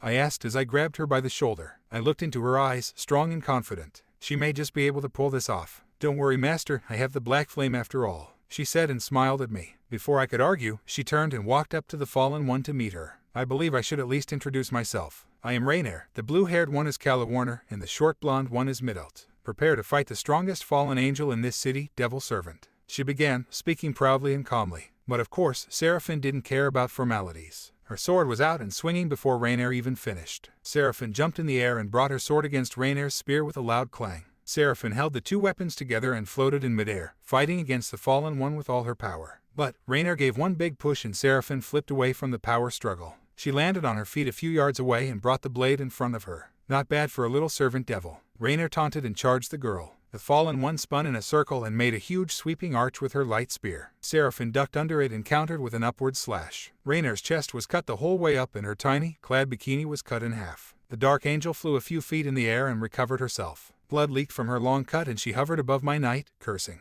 You think you're so good, don't you, you weak devil slave? Well, let's see how good you do against 2. She shouted and commanded that her followers attack my servant. The blonde one carrying Asia threw her down and they both approached Seraphine. And that ... is where I step in. Sarah, if you would, I asked, and the small blonde unleashed an explosive barrage of lighting attacks. The 2 fallen ones stopped dead in their tracks and jumped back a bit to avoid the explosive blast. They looked up from shielding their eyes to see me flying through the smoke and lighting. I decked the blue-haired one and turned to face the small blonde one. Oh, so the cute devil prince isn't all bark, is he? She asked cutely and I just shrugged. Well, I appreciate that, cutie. But, you want to spend all your time flirting or fighting? I asked and chuckled to myself. But, my joke was cut short by the huge yellow light rod that appeared in front of me. Little, blonde Midelt had thrown a spear at my feet and was currently charging me. She ran up to me, grabbed the edge of her spear, and circled around, slamming a hard kick against my face when she did. She landed and pulled the rod out of its hole in the ground. "Oh, so little maid girl's got some fight," I said and turned back to face her. She had just created another light spear in her left hand and was twirling them in front of me. "Not as much as the one behind you," she said with a giggle, and I had about 3 seconds to avoid Calawarner's slash. I jumped straight into the air, avoiding the slash aimed at my head, and I decided it would be better if I started winning this fight.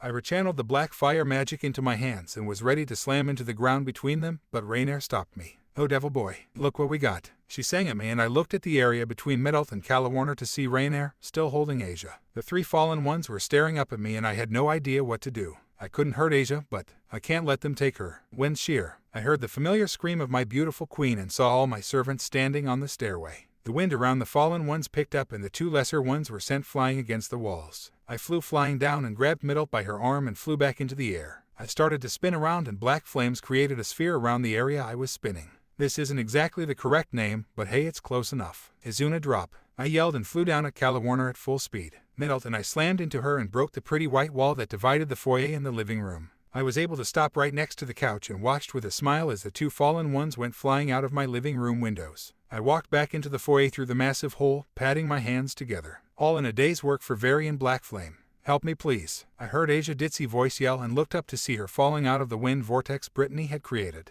The small blonde fell into my arms and clutched onto me in fear. I gently patted her head and looked over at Brittany, smiling while she ripped away at the fallen one in the center of the room. "Brittany, get the trash out of my house," I said, and my queen nodded. She made a huge wind funnel and blew Rainier straight out of the huge door she had made. The fallen one recovered above the street outside and flew away towards her nest in a hurry. "I'll get you back for this devil. I swear it. I will have the twilight healing and I'll have all of you dead," she screamed manically as she flew away. "Great job, girls," I called as my servants ran over to see me. "I'm so glad you girls are okay," I exclaimed, still holding Asia. "Master, what are we going to do about the nun?" Aria asked as she and the other girls who had gone to save the blonde approached the girl in my arms. "I'm not exactly sure. How about you just stay here with us, Asia? I promise I'll keep you safe," I said, and the 2 of us smiled at each other. This could be something wonderful. I may even get another pawn out of it. But like all other good things this one was stopped. "I think I will be taking the nun. My pawn wants to protect her and I would like her power in my peerage," a dignified, snobbish voice said. I looked toward my doorframe and there she stood, Rias in her peerage of snobs. "Can I get a break?" I looked down the stairway and saw my queen smiling at me from the bottom of the stairs. I sighed and closed the hatch that acted as the only door up to my room. The stairs were now blocked off and I turned to look at the red-haired devil princess sitting on my bed, staring me down. "Let's just get this over with." "All right, Rias, what else do you want?" I asked. I was just tired of all her crap and I wanted to leave this town so badly. "Maybe we should go to America next. Yeah, America is fun." "Well, Varian, I think we need to have a talk about what you can and can't do in my territory," she started. Her inner snob was already present in her voice. "Don't even start that, okay? I went to save my friend last night. What business do you have knocking me out anyway? I could have died and then my girls would have been hunted down as strays or something." I yelled at her. This was the last thing I wanted to deal with right now, but here she is, nagging me. "Well, I think you should just butt out and leave my servants alone and go home," she responded coldly. "How about I ask you a question? Where were you when your servant needed you?" I said and smiled to myself. Her eye twitched in anger and she looked out the window across the room. "Got ya. There was a barrier up and I didn't know he was in danger." "How did you know about my servant?" she countered, hate dripping from her words. "I went to go find Issei yesterday morning to apologize to him for threatening him.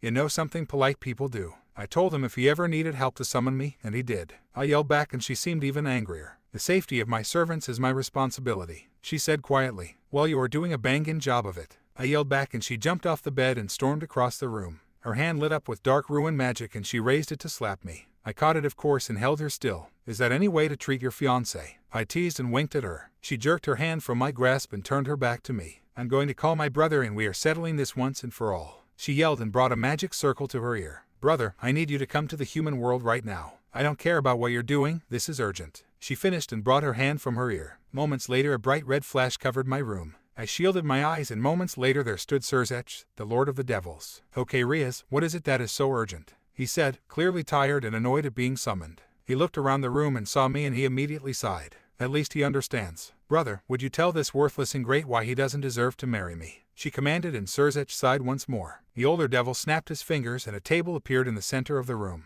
"Take a seat, you two. I shall act as a mediator and we will get this issue resolved all right," he said, and I nodded. Rias just huffed and took a seat angrily. This was going to take a while. "So, what's been going on since you came here, Varian?" Sirzech asked and looked at me with that warm smile. "Nothing much, Sirzech, just what you'd expect. I went to school and halfway through my first day your sister had me thrown into a fight. I came home and had to explain my big long story to my slaves. Then I left the next morning, apologized to her servant, and had to fight a fallen one. Oh, great job in keeping this town safe, Rias. Getting attacked by fallen ones on a daily basis is a good sigh. Anyway, I had to save her servant last night and, get this, she knocked me out when she appeared at the scene. Woke up this morning, fought a dozen priests and fallen ones, and now I'm here. That sound about right, Rias. I finished my story and Rias was on a totally new level of anger. Sirzechs just sighed and rubbed his temples. Rias, that is unacceptable. Do you have any idea how great this man is, how wonderful his peerage is, and how much he has done for you in his life? Sirzechs asked. He had a good point. This girl was a spoiled brat and didn't care about anything I'd done.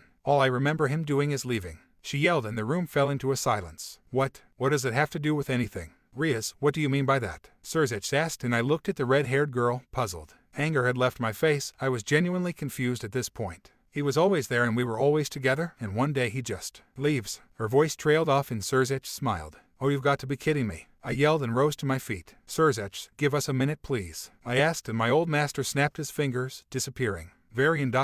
just let me explain, okay? Anger had left both of us and Rias was trying to convey feelings now. Feelings I never wanted to hear. No, I'm not going to let you do anything like that. I yelled and walked over to where she was sitting. You're saying that the hazing and the harsh treatments when we were younger were supposed to be kindness. You expect me to believe that you actually wanted me around. I yelled, my voice rose higher than it has in a long time. I've never been this angry. Varian, things changed, okay? She was starting to tear up and she clearly had pent-up emotions, but I didn't want to hear it. Oh, please attempt to explain your actions since I've been here. Hurting my peerage, knocking me out, attacking me. What are you trying to prove? Is this your version of love or something? Because if that's what you're trying to tell me, that you love me, then just shut up and get out. I yelled and raised my hand to smack her. She bullies me and treats me like a nobody when we were younger, and all of a sudden she cares that I left? What is this? Varian, just stop. She yelled back, just let me explain. Why should I? I yelled back and she stood up and smacked me first. The sound echoed through the room and I saw tears fall down her face. Because I love you, you idiot. She yelled, and proceeded to tell me how she really felt all those years. From the first day when my brother brought you home, I knew there was something about you.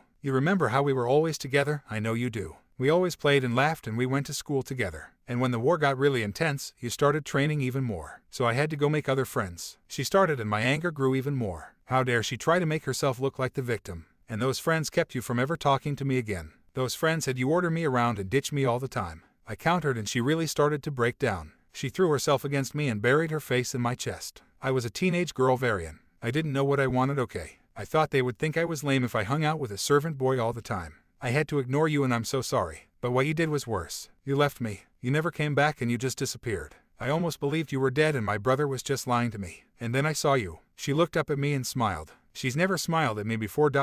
She looked ...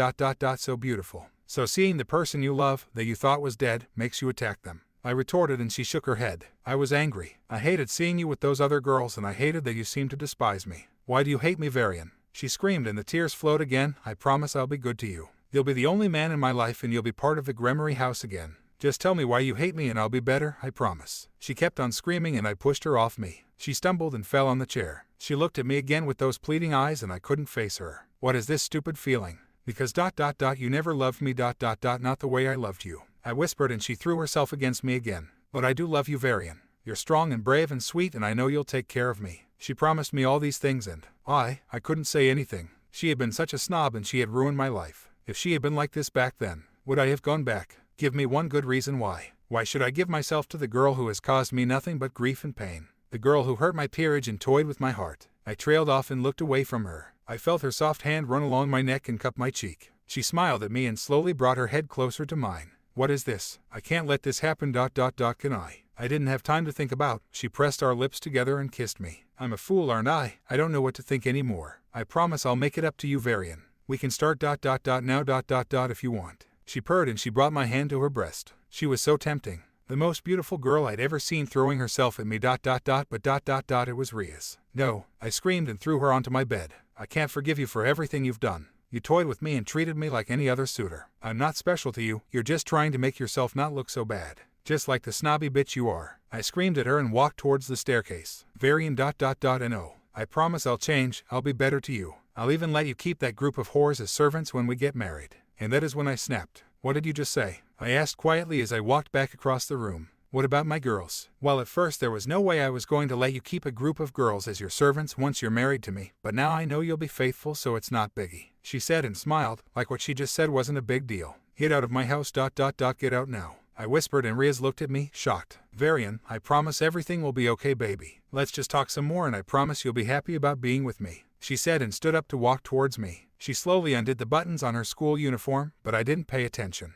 The sound of another smack echoed through my room. I said, get out, I screamed. She looked at me, awestruck. You hit me. Varian. Why? She actually looked confused. I couldn't believe this girl. She stumbled backwards towards the wall and tears fell down her cheeks. Fine, if that is what you want, I'll leave. Send my peerage back to me later, she screamed and snapped her fingers, disappearing in a red flash. I stood in the center of my room, thoughts swam through my head. She just tried to make a move on me. Why? How could I ever let that witch in my house? How could I ever trust her or let her kiss me? She kissed me. I ran into the bathroom and drank half the bottle of mouthwash. I just stood there, staring at myself in the mirror. I couldn't believe what just happened. How could she do all that to me? How could she say that to me? I screamed at my reflection in the mirror. I punched the mirror twice and made 2 big holes of shattered glass. My wrist was bleeding and my head was spinning. I walked back into the bedroom and took a seat at the table. I gazed across and imagined Rias still sitting at her seat. My temper broke and hellfire flames consumed my body. They only appear when I'm really angry. I hate you, I screamed and blew half of my room away. The top right half of my building exploded and rubble fell to the streets below. I can't take it. I need someone to explain this to me. She told me I'd have to get rid of my girls. What if Sirzechs actually makes me marry her? What if I end up fighting another devil over her? I can't do that. What would the point even be? Varian, Master, are you okay? A kind voice called from the stairway hatch. It was Brittany. She and the others were probably worried sick. Of course I'm not okay. I just blew apart the house. I screamed back and let the flames consume me farther. If I keep going. On no.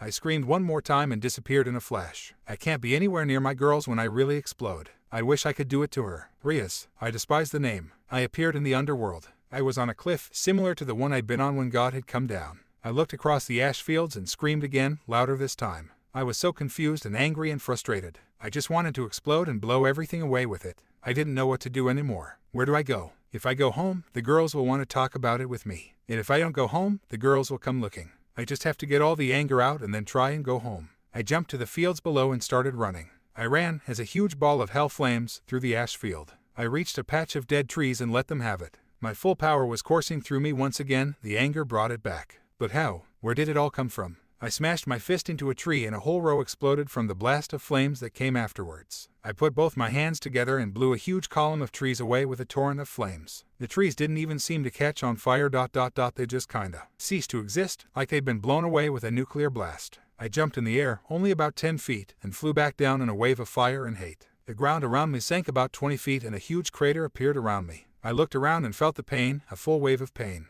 It covered my whole body and brought me to my knees. My arms and legs ached and my head throbbed. My emotions were out of control and I just wanted someone to hold me. Tell me it would be okay. Yes, this is what Rias meant about being a teenager. I fell to my butt and started to cry. I couldn't move from the pain, so I just sat there and let the tears fall freely. Hope they don't wait up. I'll be here a while.